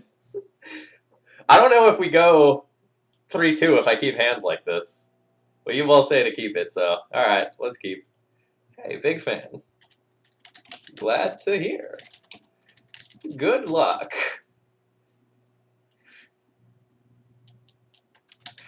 do you feel about all the things you love? I'm going to queue that up, and I'm going to send that right before I do my turn 1.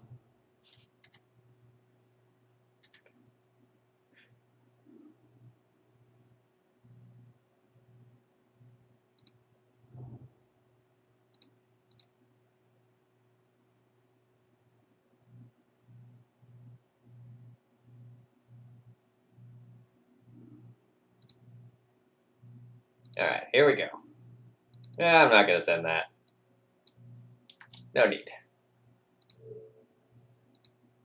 You.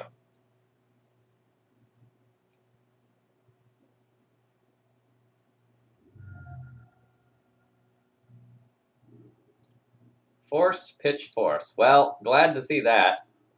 Smallpox!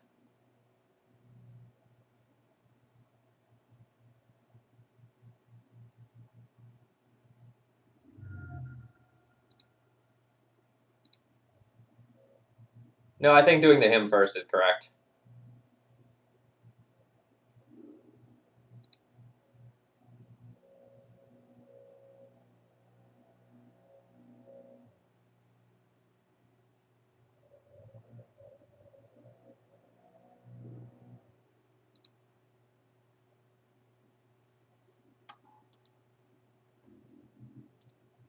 Storm count 6. Pretty good for the black deck.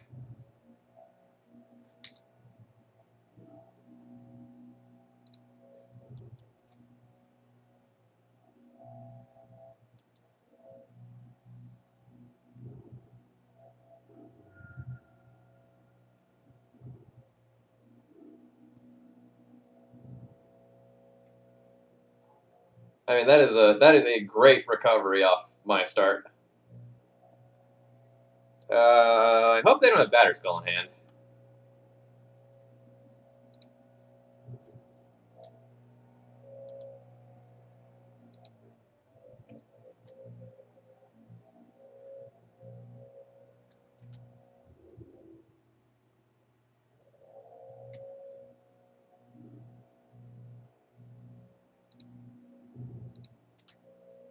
I mean, if they have the Batterskull, we'll deal with it. Somehow. Blast Zone up to 5. Get them.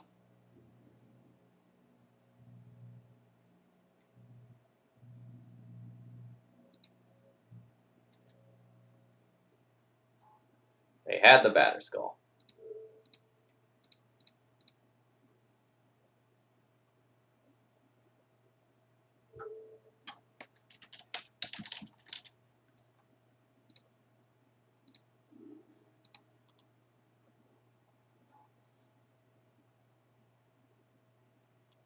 That's all right. Like we can innocent blood this away. Are you gonna true name me? That'd be awfully rude. Rude.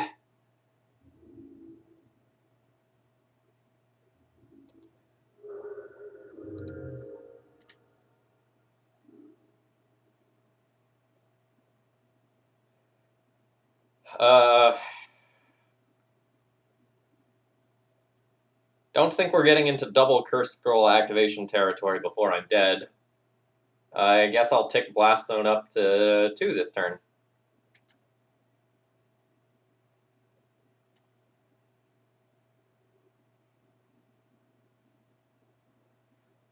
I mean, Deluge looking good for a 1-turn window.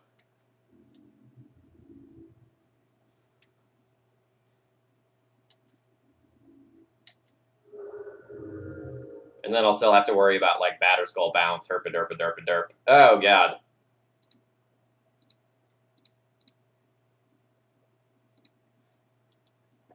I don't ask for much, but Toxic Deluge would be sick.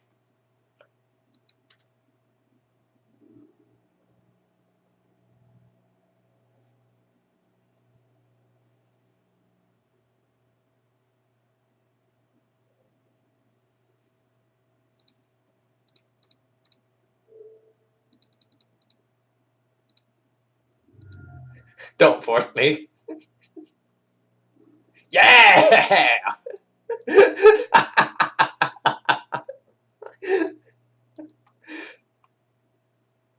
Never mind that this is a huge problem. Fuck! Come on! That is not allowed! Ah! Alright. Alright. That's fair. That's fair.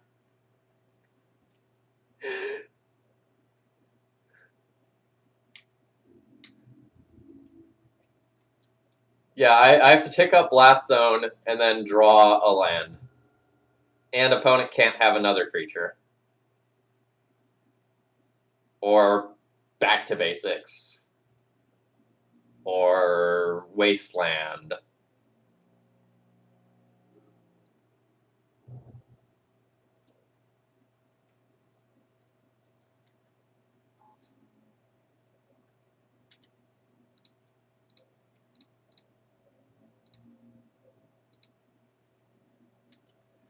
Come on! Alright. That's pretty okay.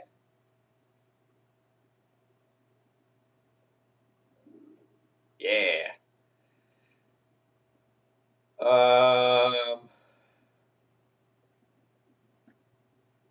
I actually think I need to play out my Cursed Scroll rather than attack to decrease the number of cards in my hand and increase the likelihood that I can actually hit with a Cursed Scroll if my opponent plays something like a Stoneforge Mystic.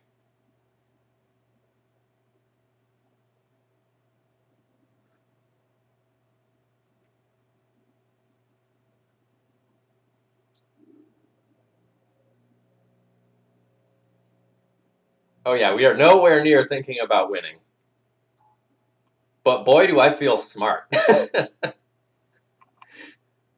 Playing to win is a losing play. Wise words. Am I supposed to take the 50% chance right here? I think I am, because if I draw a non-creature, I'm sorry, a non-land, I'm super boned.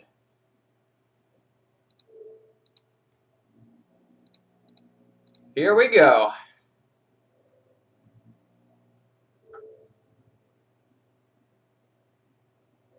I'm going to name him. Because if I miss, I don't want my opponent to know that I have the Ashiok. Fuck. Well, GG.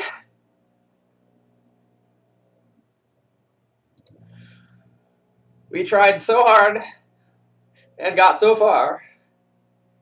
But in the end, we died to Stoneforge Mystic.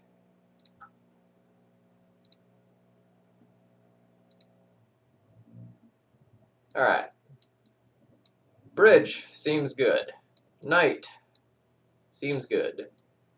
Pithing Needle seems good. Deluge. You know what I'm going to say. Seems good. Okay, what do I cut? Because my cards seem kind of okay.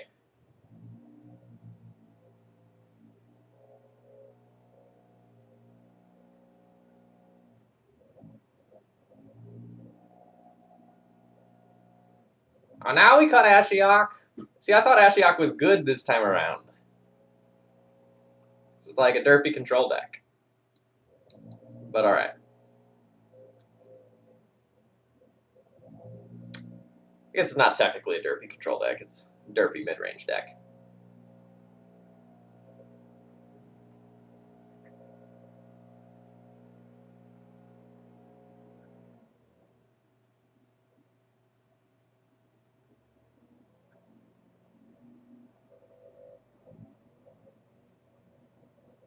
I don't know what to cut. Like, I legitimately am unsure.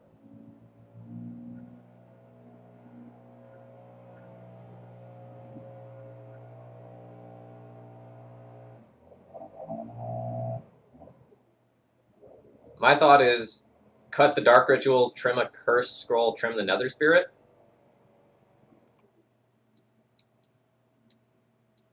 Another Spare is just so bad against Swords to Plowshares.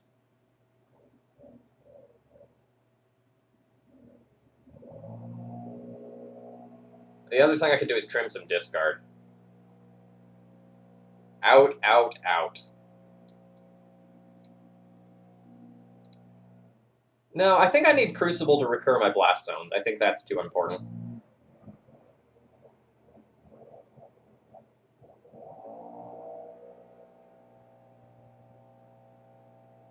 I don't think I need to cut a him.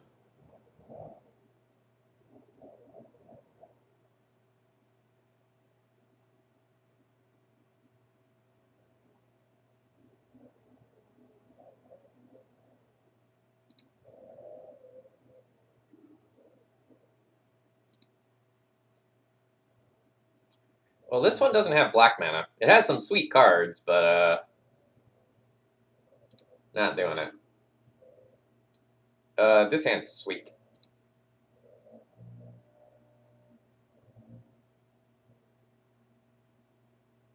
I think I'll be shipping back my Wasteland here.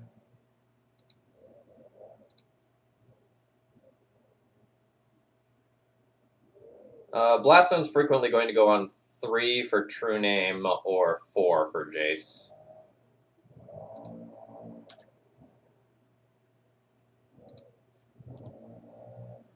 I'm hoping they just go like Land Ponder so I can actually Sinkhole them. Yeah. Alright, well, it's not Land Ponder, but like...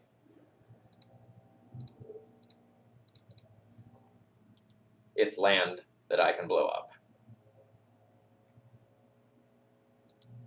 Yeah, that's fine.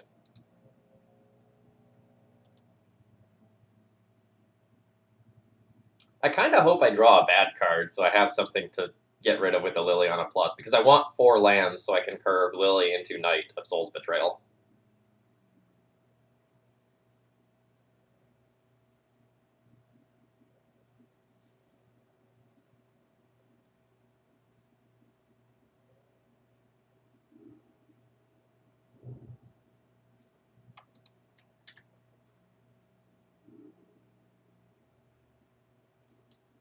I guess now I can pitch an Innocent Blood if I need to.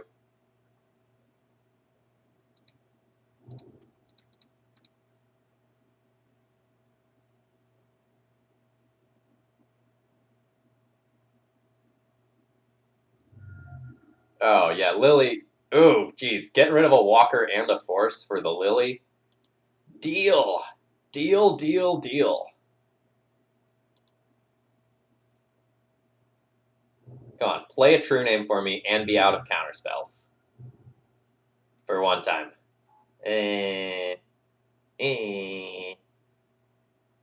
I'll Innocent Blood that away. But I really wanted to play this turn.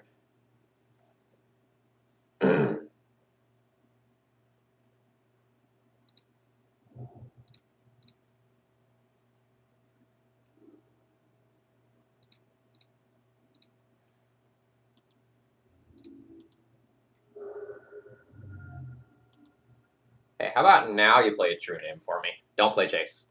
Don't. Yeah.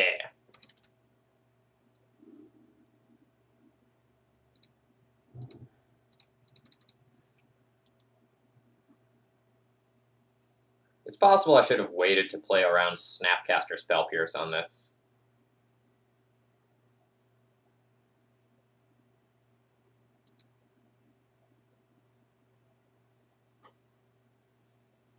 Yeah, I thought about holding it as soon as it was on the stack.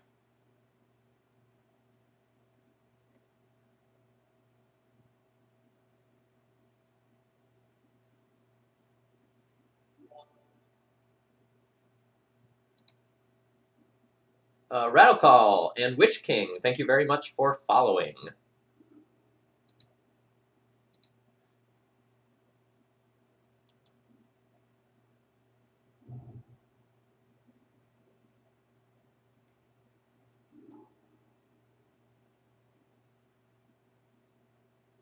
Snapcaster Brainstorm, you say? Okay.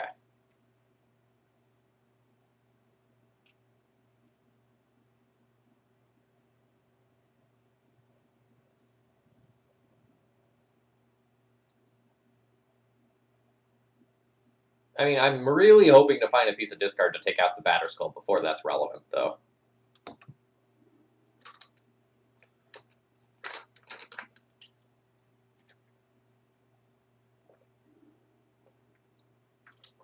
So that is a piece of discard, but that is not going to be one that takes the Batterskull.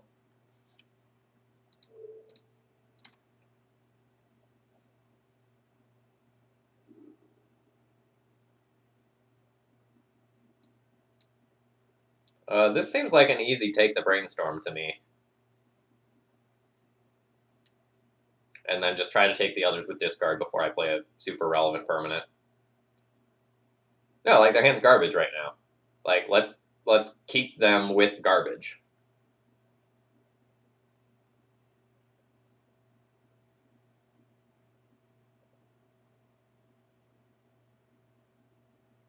I'm taking the Brainstorm. I only feel like I get super punished by this if there's like a Jace on top of the library.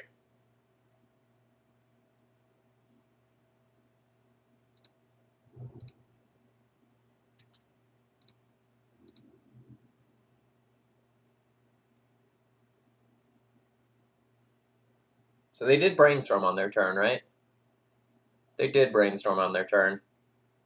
And I have priority, so they want to redraw that card. No, sir. Or madam.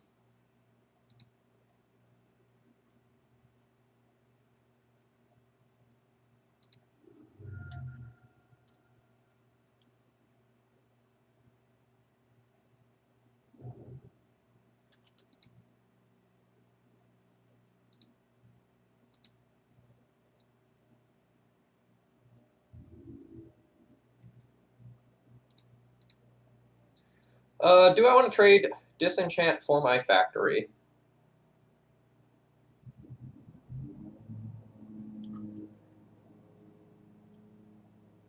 I feel like that's a no.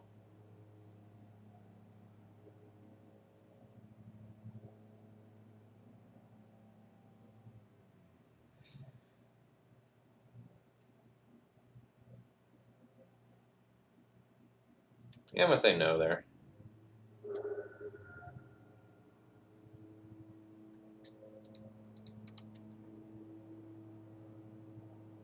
Nice. This is something that I'm going to hold because there's still the Council Judgment in hand. But this is going to be good later.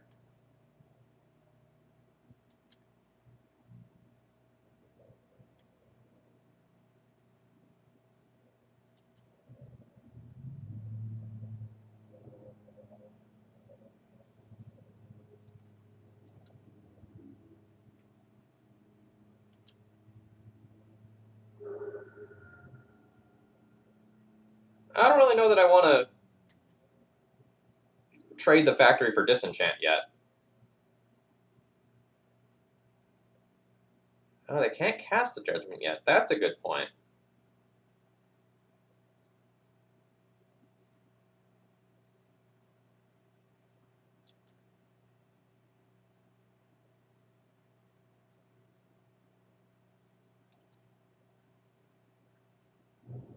Witch King, this was a donation deck list, so that's the reason.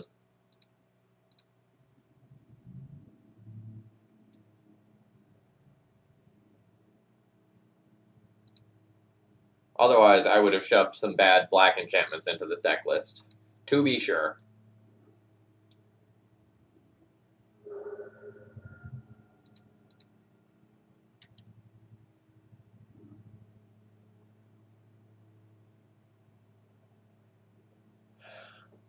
So I need to find a discard spell to deal with that.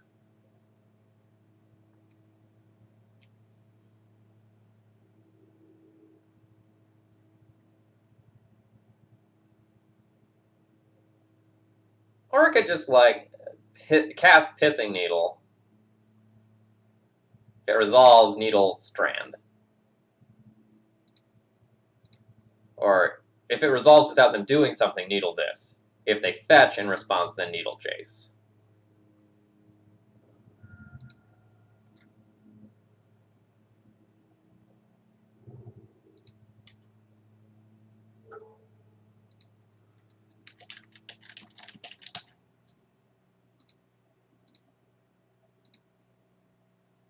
Alternatively, just accept the 2-for-1 of Lily, like Lily minus get the Snapcaster and the Council's Judgment. I don't really hate that.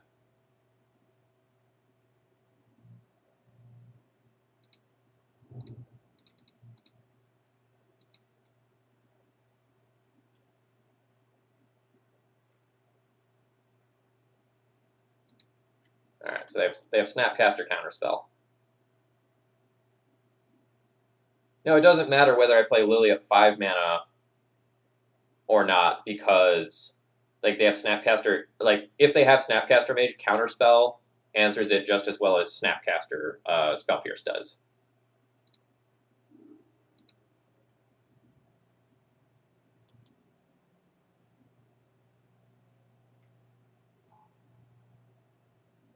That's annoying. That means I have to Toxic Deluge for a large number if I draw one.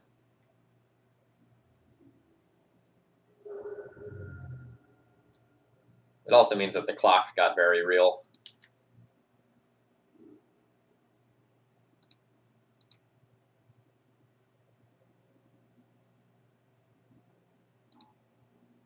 Now I'm punished for not having a land in hand.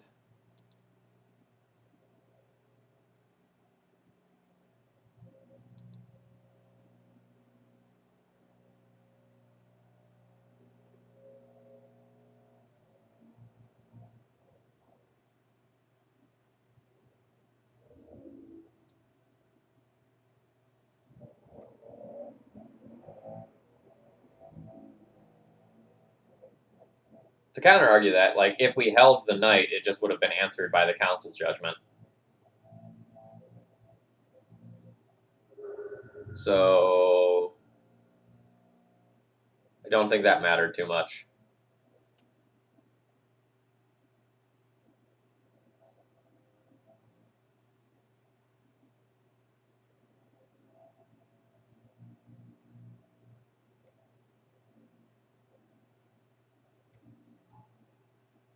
Big yikes.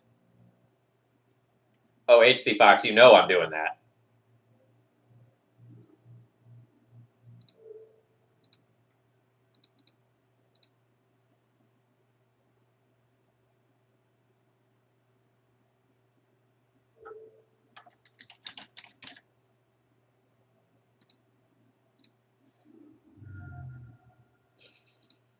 Good stuff.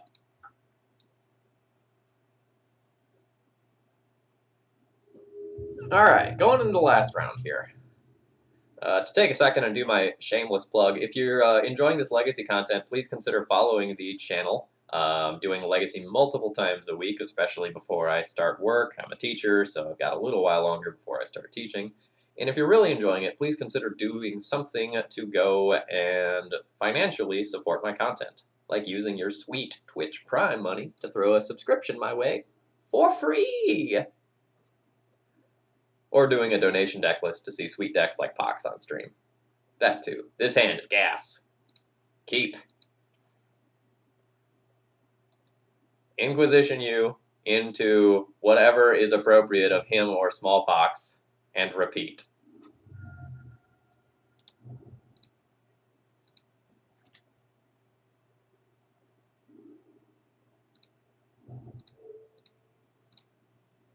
Leading on my snow-covered land make me look like a snow control deck. Oh god, this again? This again. Alright.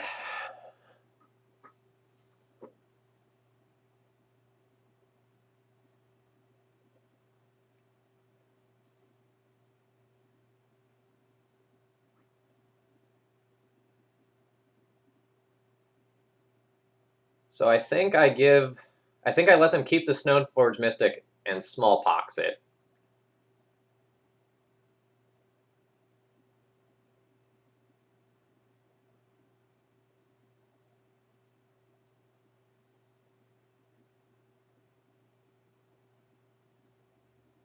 I think I take the Snare.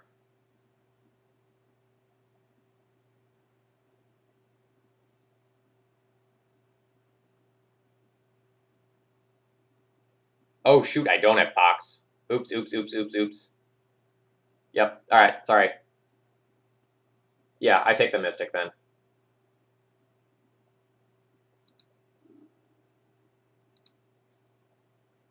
Sorry, I was dumb. I was dumb.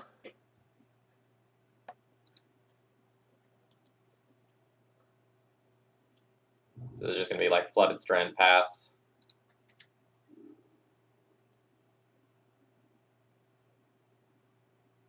Alright, this is going to be a good turn.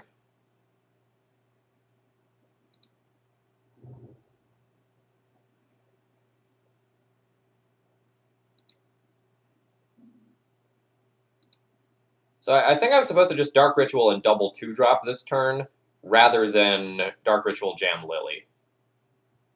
So I think I'm supposed to Dark Ritual Sinkhole target island, make them Spell Snare that, then Hymn to Turok 2 other cards out of their hand.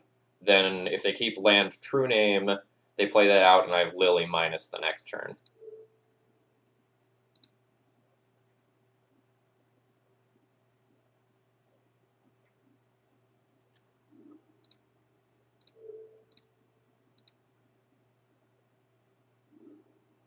I got Tundra, Snapcaster Mage. So I know their entire hand.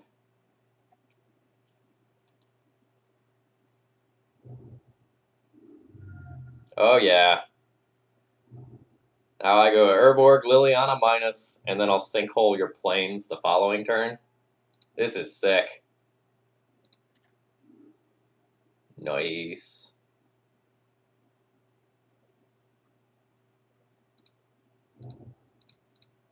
We're going to play Urborg to tilt my opponent by making them click on their lands more carefully. It's a strategy.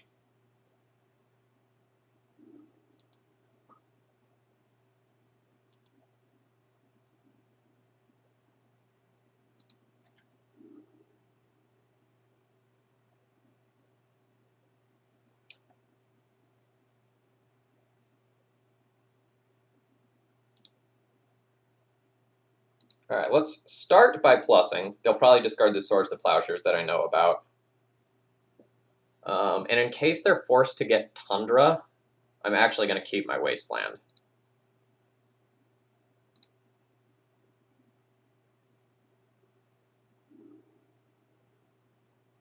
My opponent has discarded Force of Will. Nice Plains, opponent. It'd be a shame if it fell into a big hole. No, I don't think I'm supposed to hold the waste because I want to go Hellbent for my own Liliana. Nice.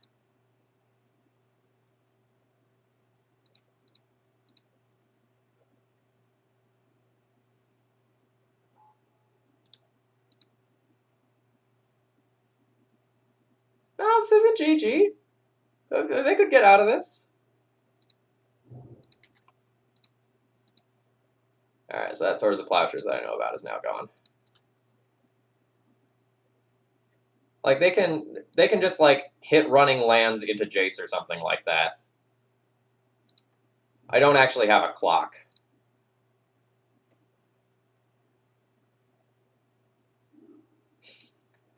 Throw some Ghost Quarters in here for good measure. I mean, I could definitely see one Ghost Quarter being better than the 4th Wasteland.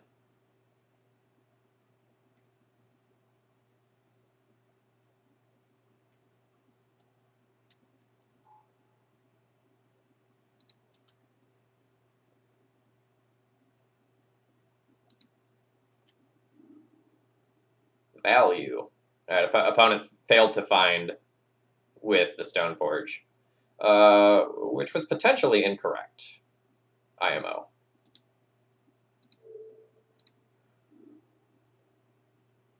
Sacrifice Wasteland. Yeah, I guess let's take this off the table. And I guess I can hold this Wasteland, replay this Wasteland, in case I want to like keep something around for my Liliana plussing later.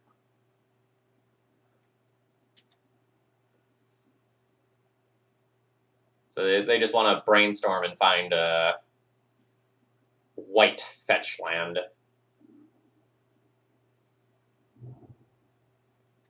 They'll settle for blue fetch land.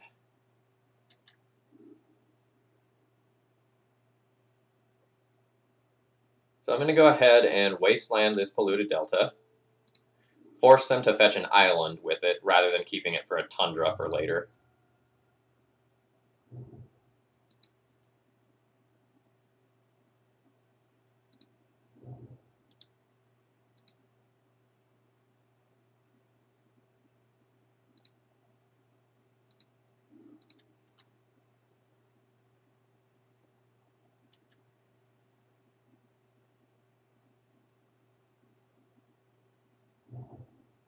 Oh, look at you in your fancy wasteland. Oh, you feel special.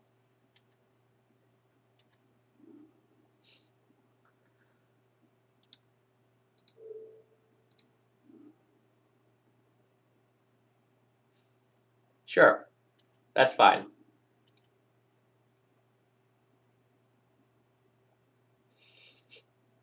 Right?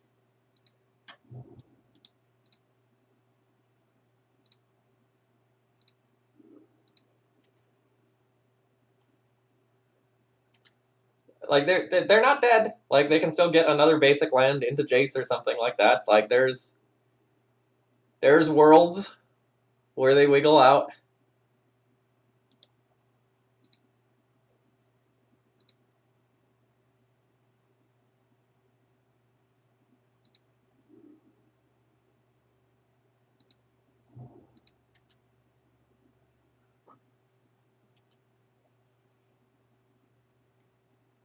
The real question is, like, at what point do I Liliana minus? Or sorry, what do I Liliana ultimate? Is it when it's at 6 and just, like, take them off of a land or two?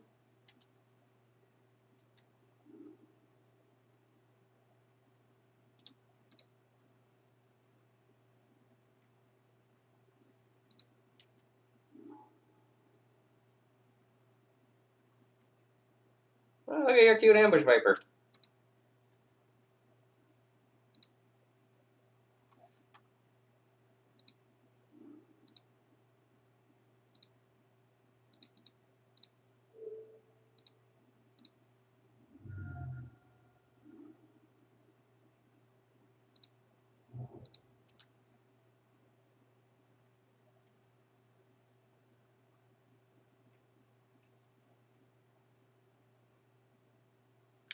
I think I ult at 7, but I consider ulting at 6 if they play a land.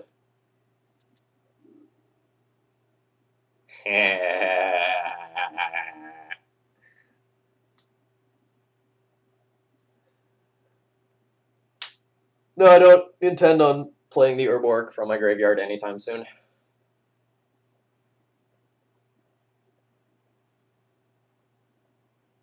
So I think I ult the Lily here. Leave them, like, split Island Flooded Strand versus Island Island.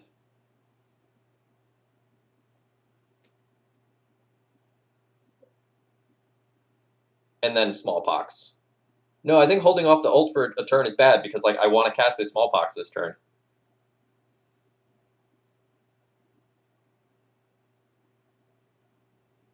Oh, alternative. So the alternative is I just Smallpox then plus Lily. I see.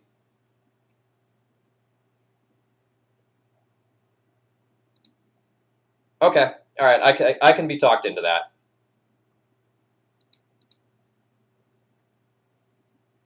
But I think leaving them down to just one land would be a fine line as well.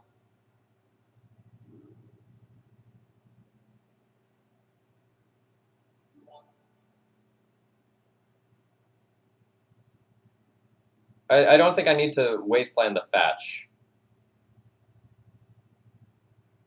Like, that doesn't really accomplish a ton, right?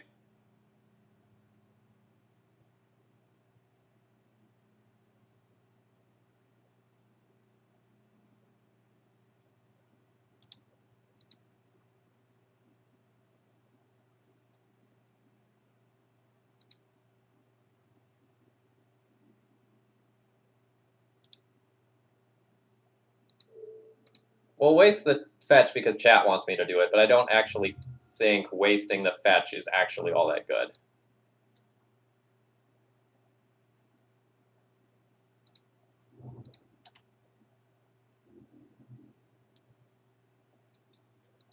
Like, I think that can wait until, like, they put a cantrip on the stack or something. It's actually a very good draw.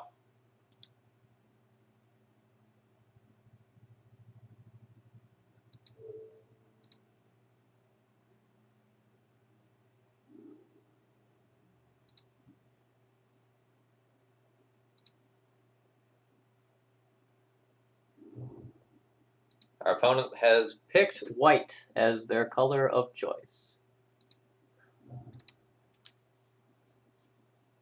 So now we have Stoneforge Mystic covered, even if they have, like, land Stoneforge Mystic as their, like, 2 cards left. Which is great.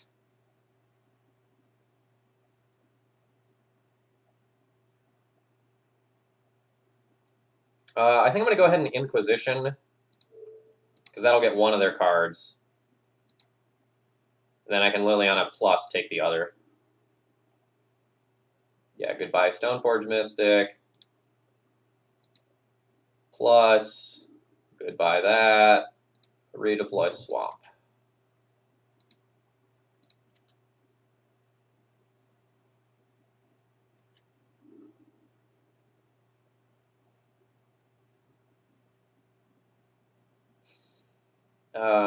I don't even know if I'm supposed to play an Urborg.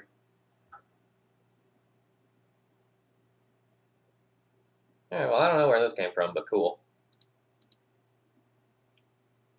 No, I can, if I want to just, like, not have Urborg, I just, like, Liliana and plus it.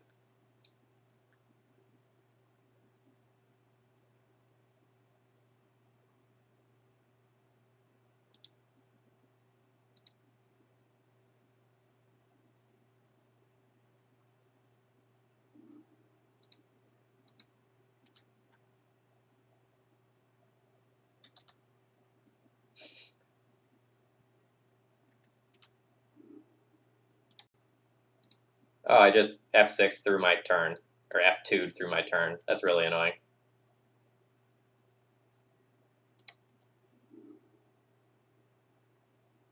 It's, like, very, very, very, very, very bad.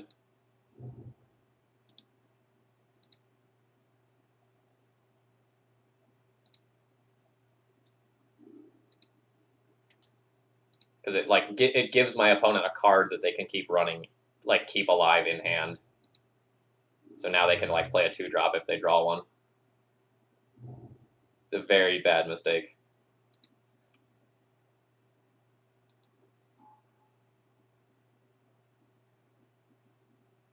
I'm really glad my opponent is, like, not choosing to search, because, like, every time they've chosen not to search, I think it was just better to search.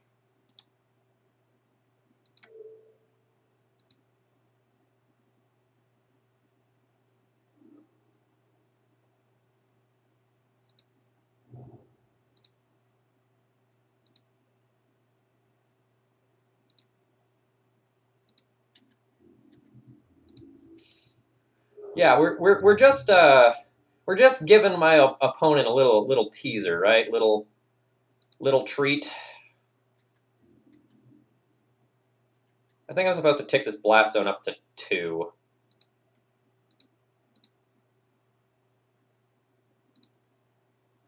And then reevaluate later.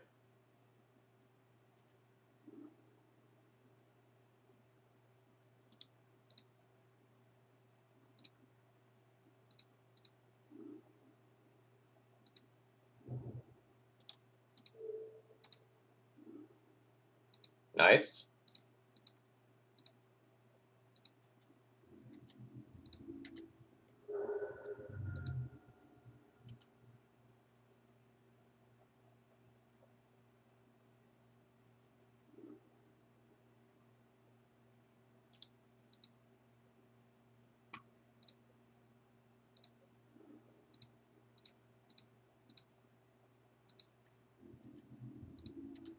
Yeah, I think opponent has given up on this game, but they're just playing to, like, take the last 30 seconds or so off my clock.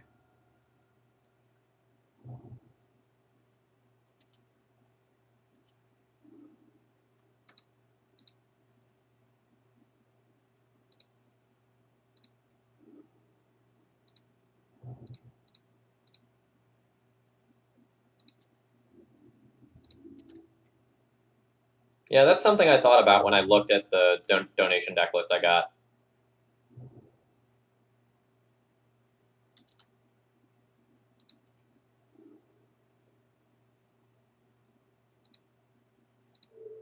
Alright, I wasteland your wasteland, you wasteland my factory, I replay factory.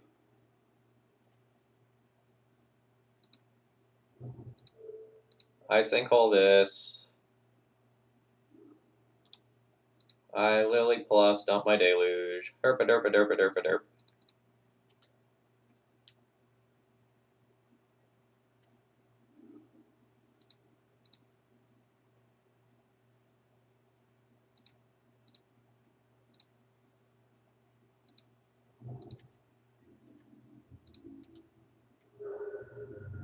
Yeah, the Pox gameplay has been way more interesting than I expected.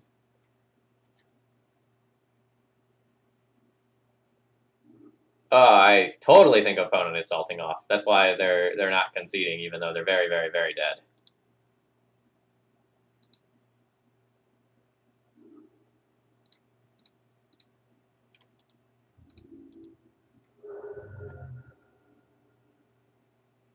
No, I have my clock to respect.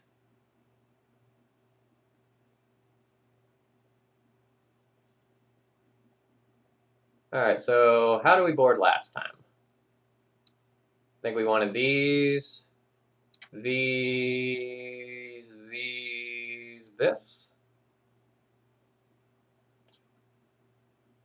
Yeah, we don't need to get fancy in Showboat when it's only game 1 and I'm down on clock.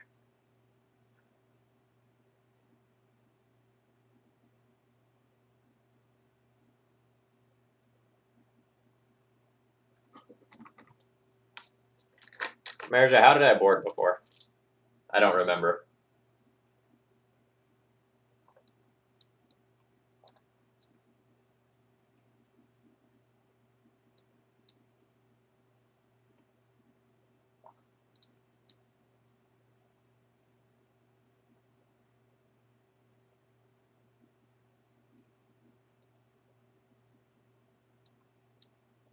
Was it all the Ritz?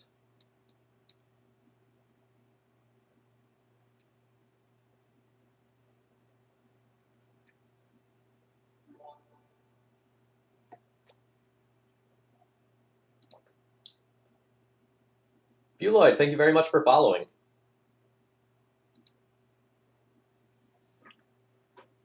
Yeah, if you're not playing with the crazy black enchantments, this is actually a very inexpensive deck, right?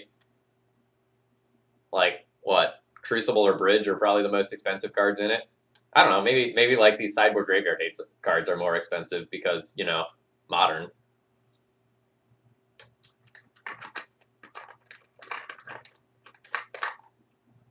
Alright, yeah, alright, okay, Liliana's pricey. 2 chains, you say?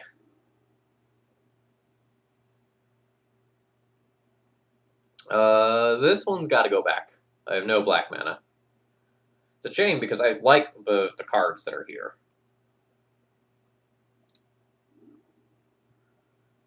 This is a keep.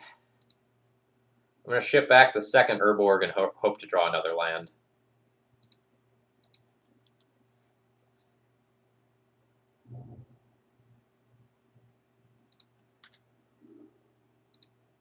There's my other land. So now I have a nice 1-2-3 curve.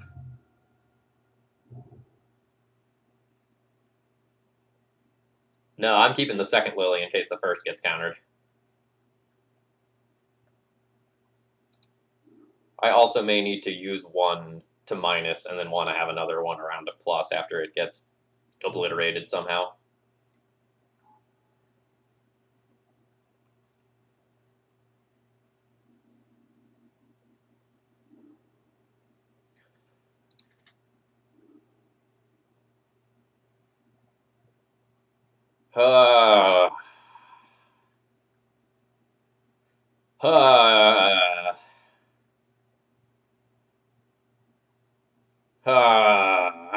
How greedy am I? The safe play is just like Needle Stoneforge. The greed play is try to hymn the Batterskull out of their hand. Yeah. I'm gonna take the correct play and play Needle. But, like, my god, it's so disgustingly good if I hymn and hit the Batterskull.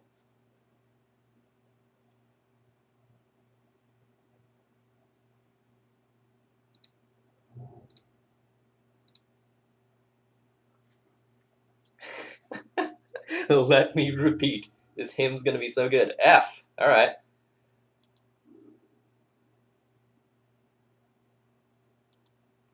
What do they pitch there? Click. Alright.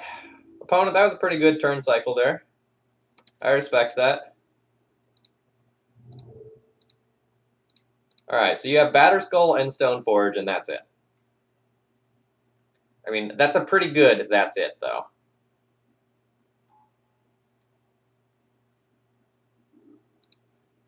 No, I don't think we're dead this game. I think we go Lily minus into Lily minus, and then we have a real fighting chance.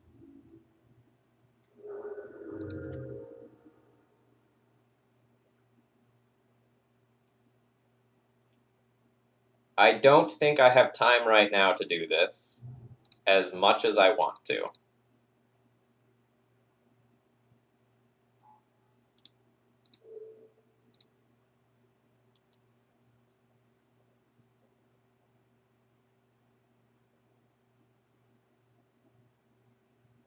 I think we're flirting with disaster if I take another hit. Because of end of turn Snapcaster Mage as an Ambush Viper specifically.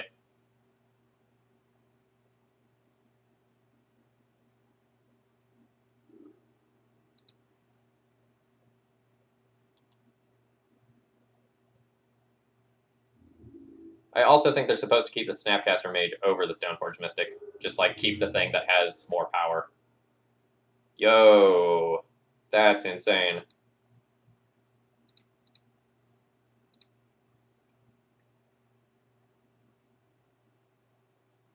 You just have it all, opponent? Because if they just have another Snapcaster Mage as their top deck, I don't think I can win anymore. Good.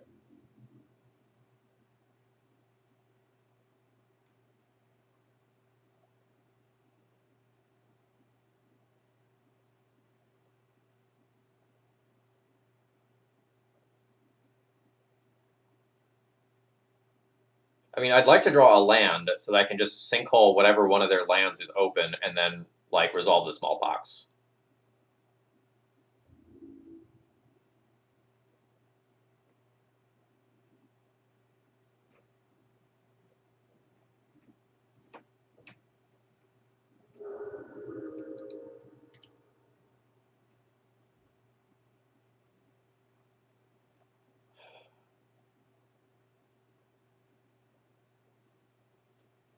I don't know if it's better to sinkhole the island now or to smallpox now.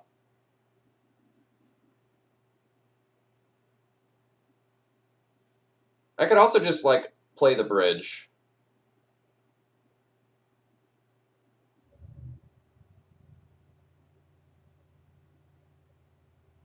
If I play the bridge, then I set myself up for drawing a land so that I can sinkhole and smallpox in the same turn. If they have specifically disenchant, that line kind of sucks.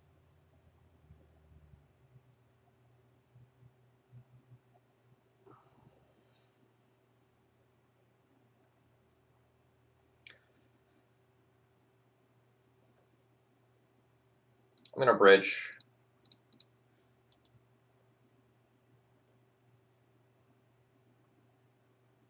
If one of these is getting pierced, I think I want it to be the bridge.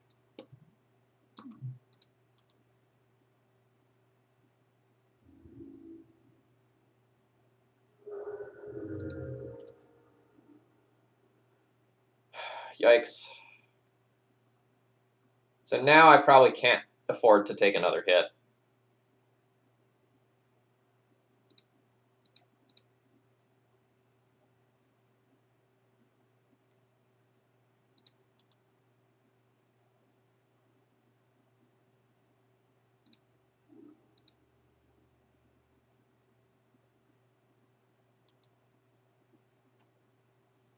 Opponent has had a lot of counterspells this game.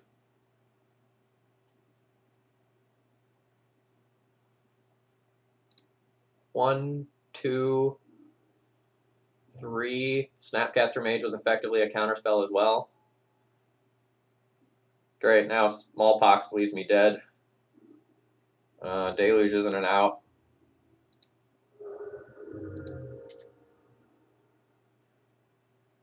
Yep.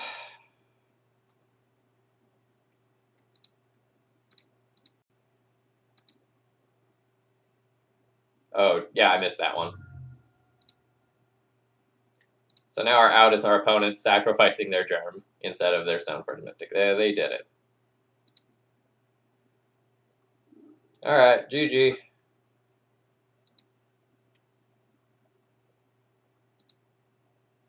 We get another game now.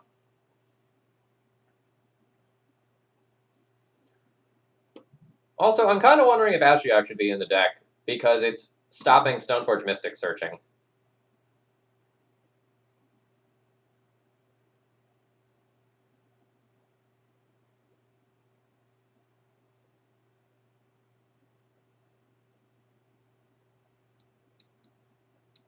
So what would I cut if I do this?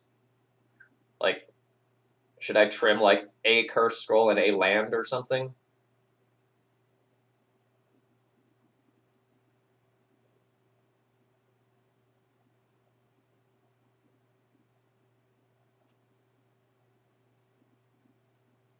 Yeah, I could see trimming a Deluge.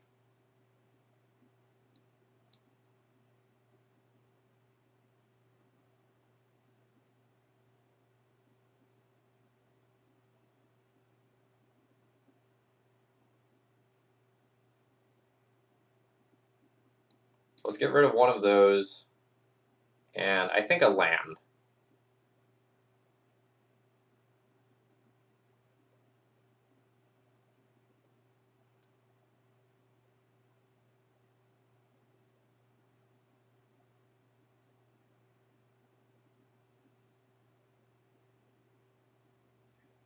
Six, 1, 2, 3, 4, 5, 6. Okay, it's the same number. I'm not just submitting 61. Not a monster.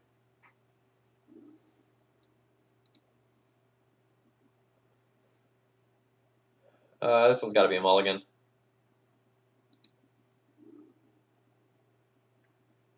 This is a bad hand. I don't have black, but I don't know that I can win on 5.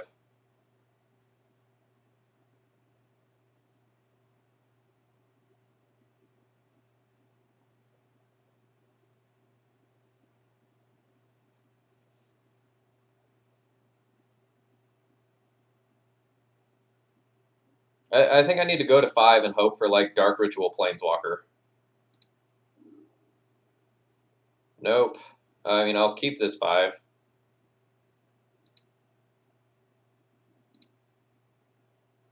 I'm going to ship back the Wastelands.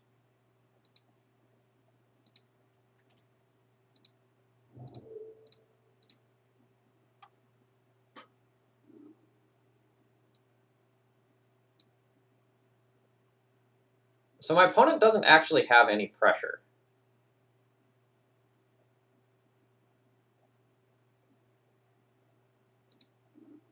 Goodbye, Spell Snare.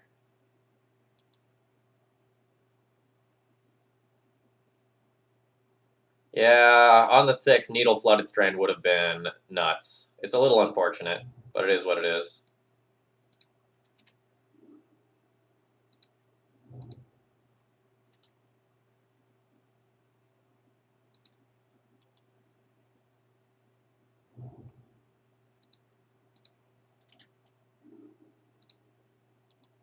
So our hand is very good. Like, we have some opposing stuff to play through. But, like, now our Sinkhole is a bait spell.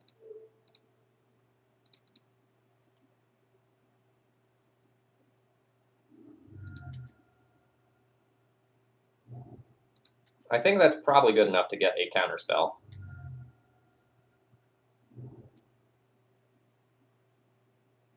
Or a Force of Negation, even.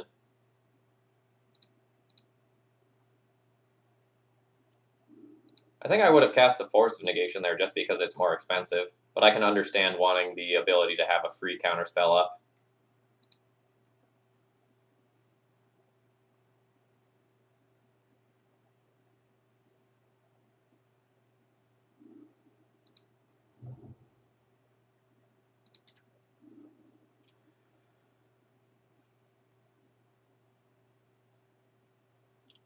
So whatever I play isn't very likely to resolve.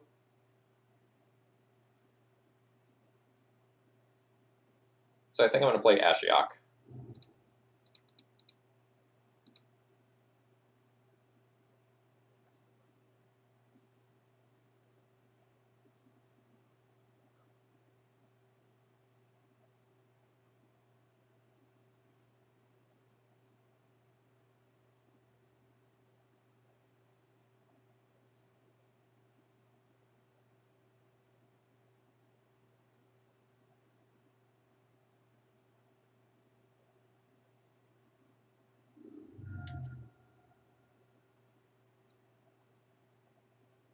No, I think the Liliana's better given how reactive my opponent's hand is. I think I need the Liliana to shred their hand.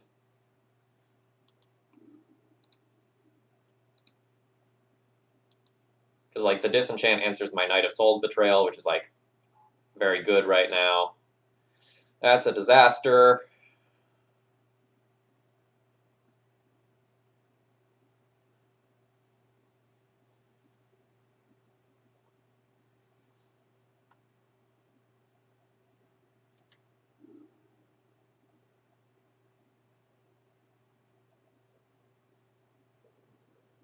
No, I don't think we can beat Jace unless we find Pithing Needle ASAP.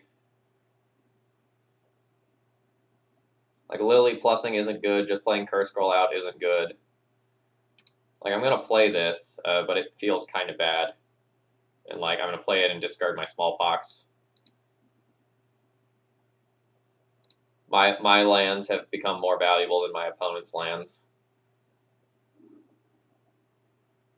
I mean, we got them to discard a Planeswalker, so that's great. But that probably says terrifying things about the rest of their hand.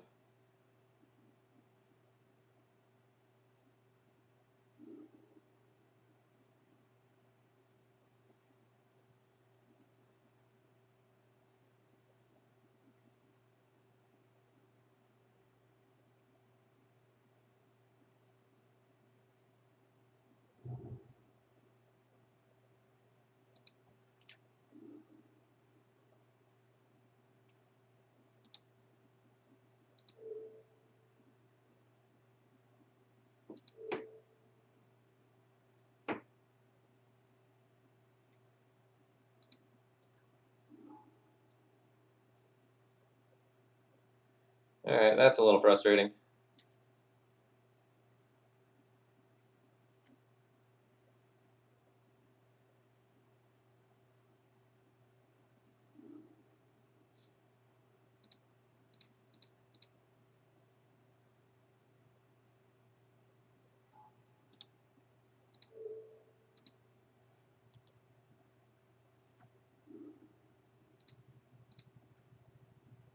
We jumped a True Name and a Council Judgment there, so that's okay.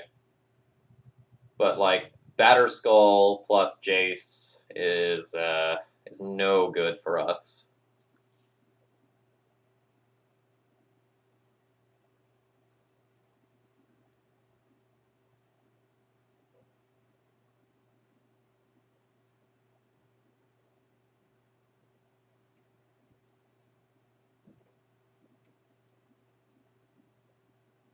Oh, another Council Judgment. How wonderful.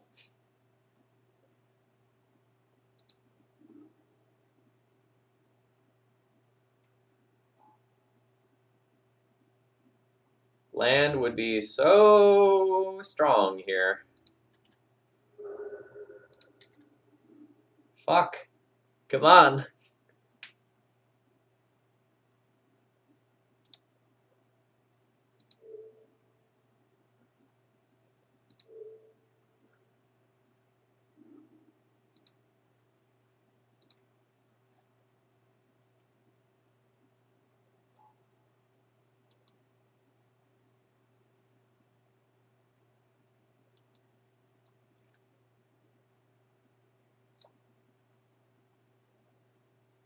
I'm not entirely sure that they have the disenchant anymore. I haven't been paying super close attention to like their fetch patterns, but I wouldn't be surprised if this is gone.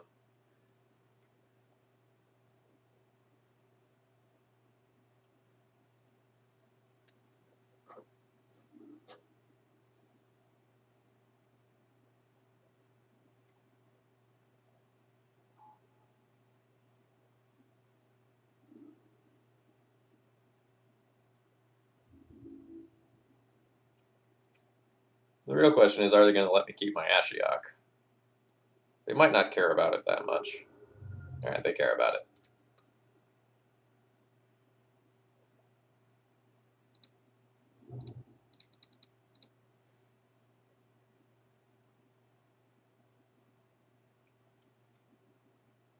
Come on!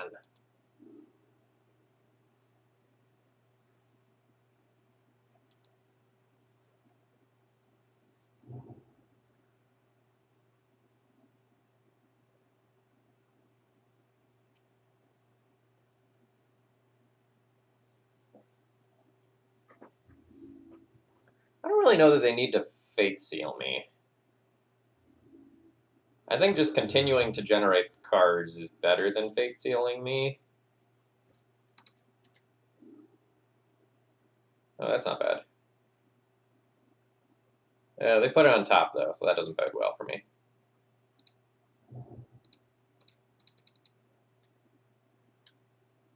But they probably have counterspells.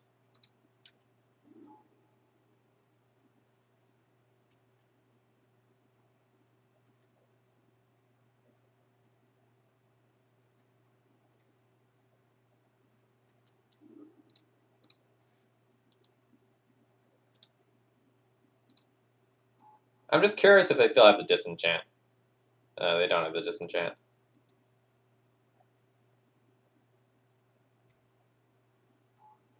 I mean, I also don't really see how I win from here. It has to involve drawing Toxic Deluge, though.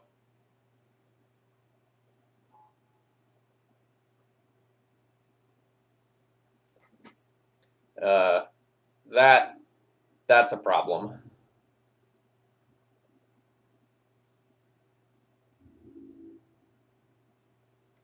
I mean, but it's insane that we're still in it this much, given that this was a mold of 5.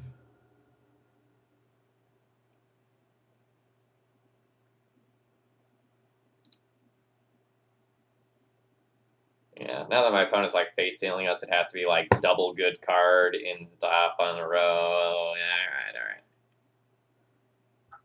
Yeah, alright, so I said I'd be happy if we 3-2'd, but I'd be okay with a 2-3 finish, and that's where we ended up. We did get a little unlucky at times, and we did get paired against Stoneblade, which is an atrocious matchup twice. The matches were super, super interesting, though. So, like, no regrets on playing this deck list. I think there's some things that can be changed. One of the things I thought when I just, like, looked at the initial deck list is, like, what if you just make all of these, like, snow-covered swamps and then play Dead of Winter instead of Toxic Deluge? I was curious about whether or not some of like the black Haymaker enchantments, like Chains of Mephistopheles, should be in the sideboard. Those were kind of my two big thoughts in like looking at the deck list initially.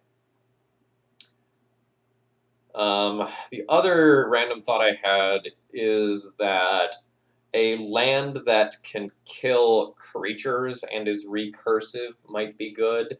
So I was thinking like a 1 of Cabal Pit would be pretty spicy. Nether Void is kind of insane, right? Like it's insane when it works, and then it does nothing when it doesn't work, just because like it's so expensive. There's a 4x Dead of Winter list that has a top 8 recently. It's cool. Yeah, like I could believe that. Like if you run Dead of Winter though, you might need to like not play as many Urborgs and just play more snow-covered swamps, which will make some of your openers awkward because of like all the black cards. Unsure though.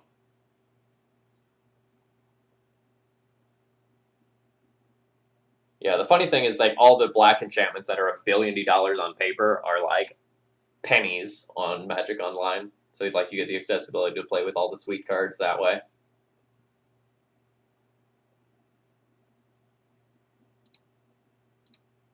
Mm-hmm.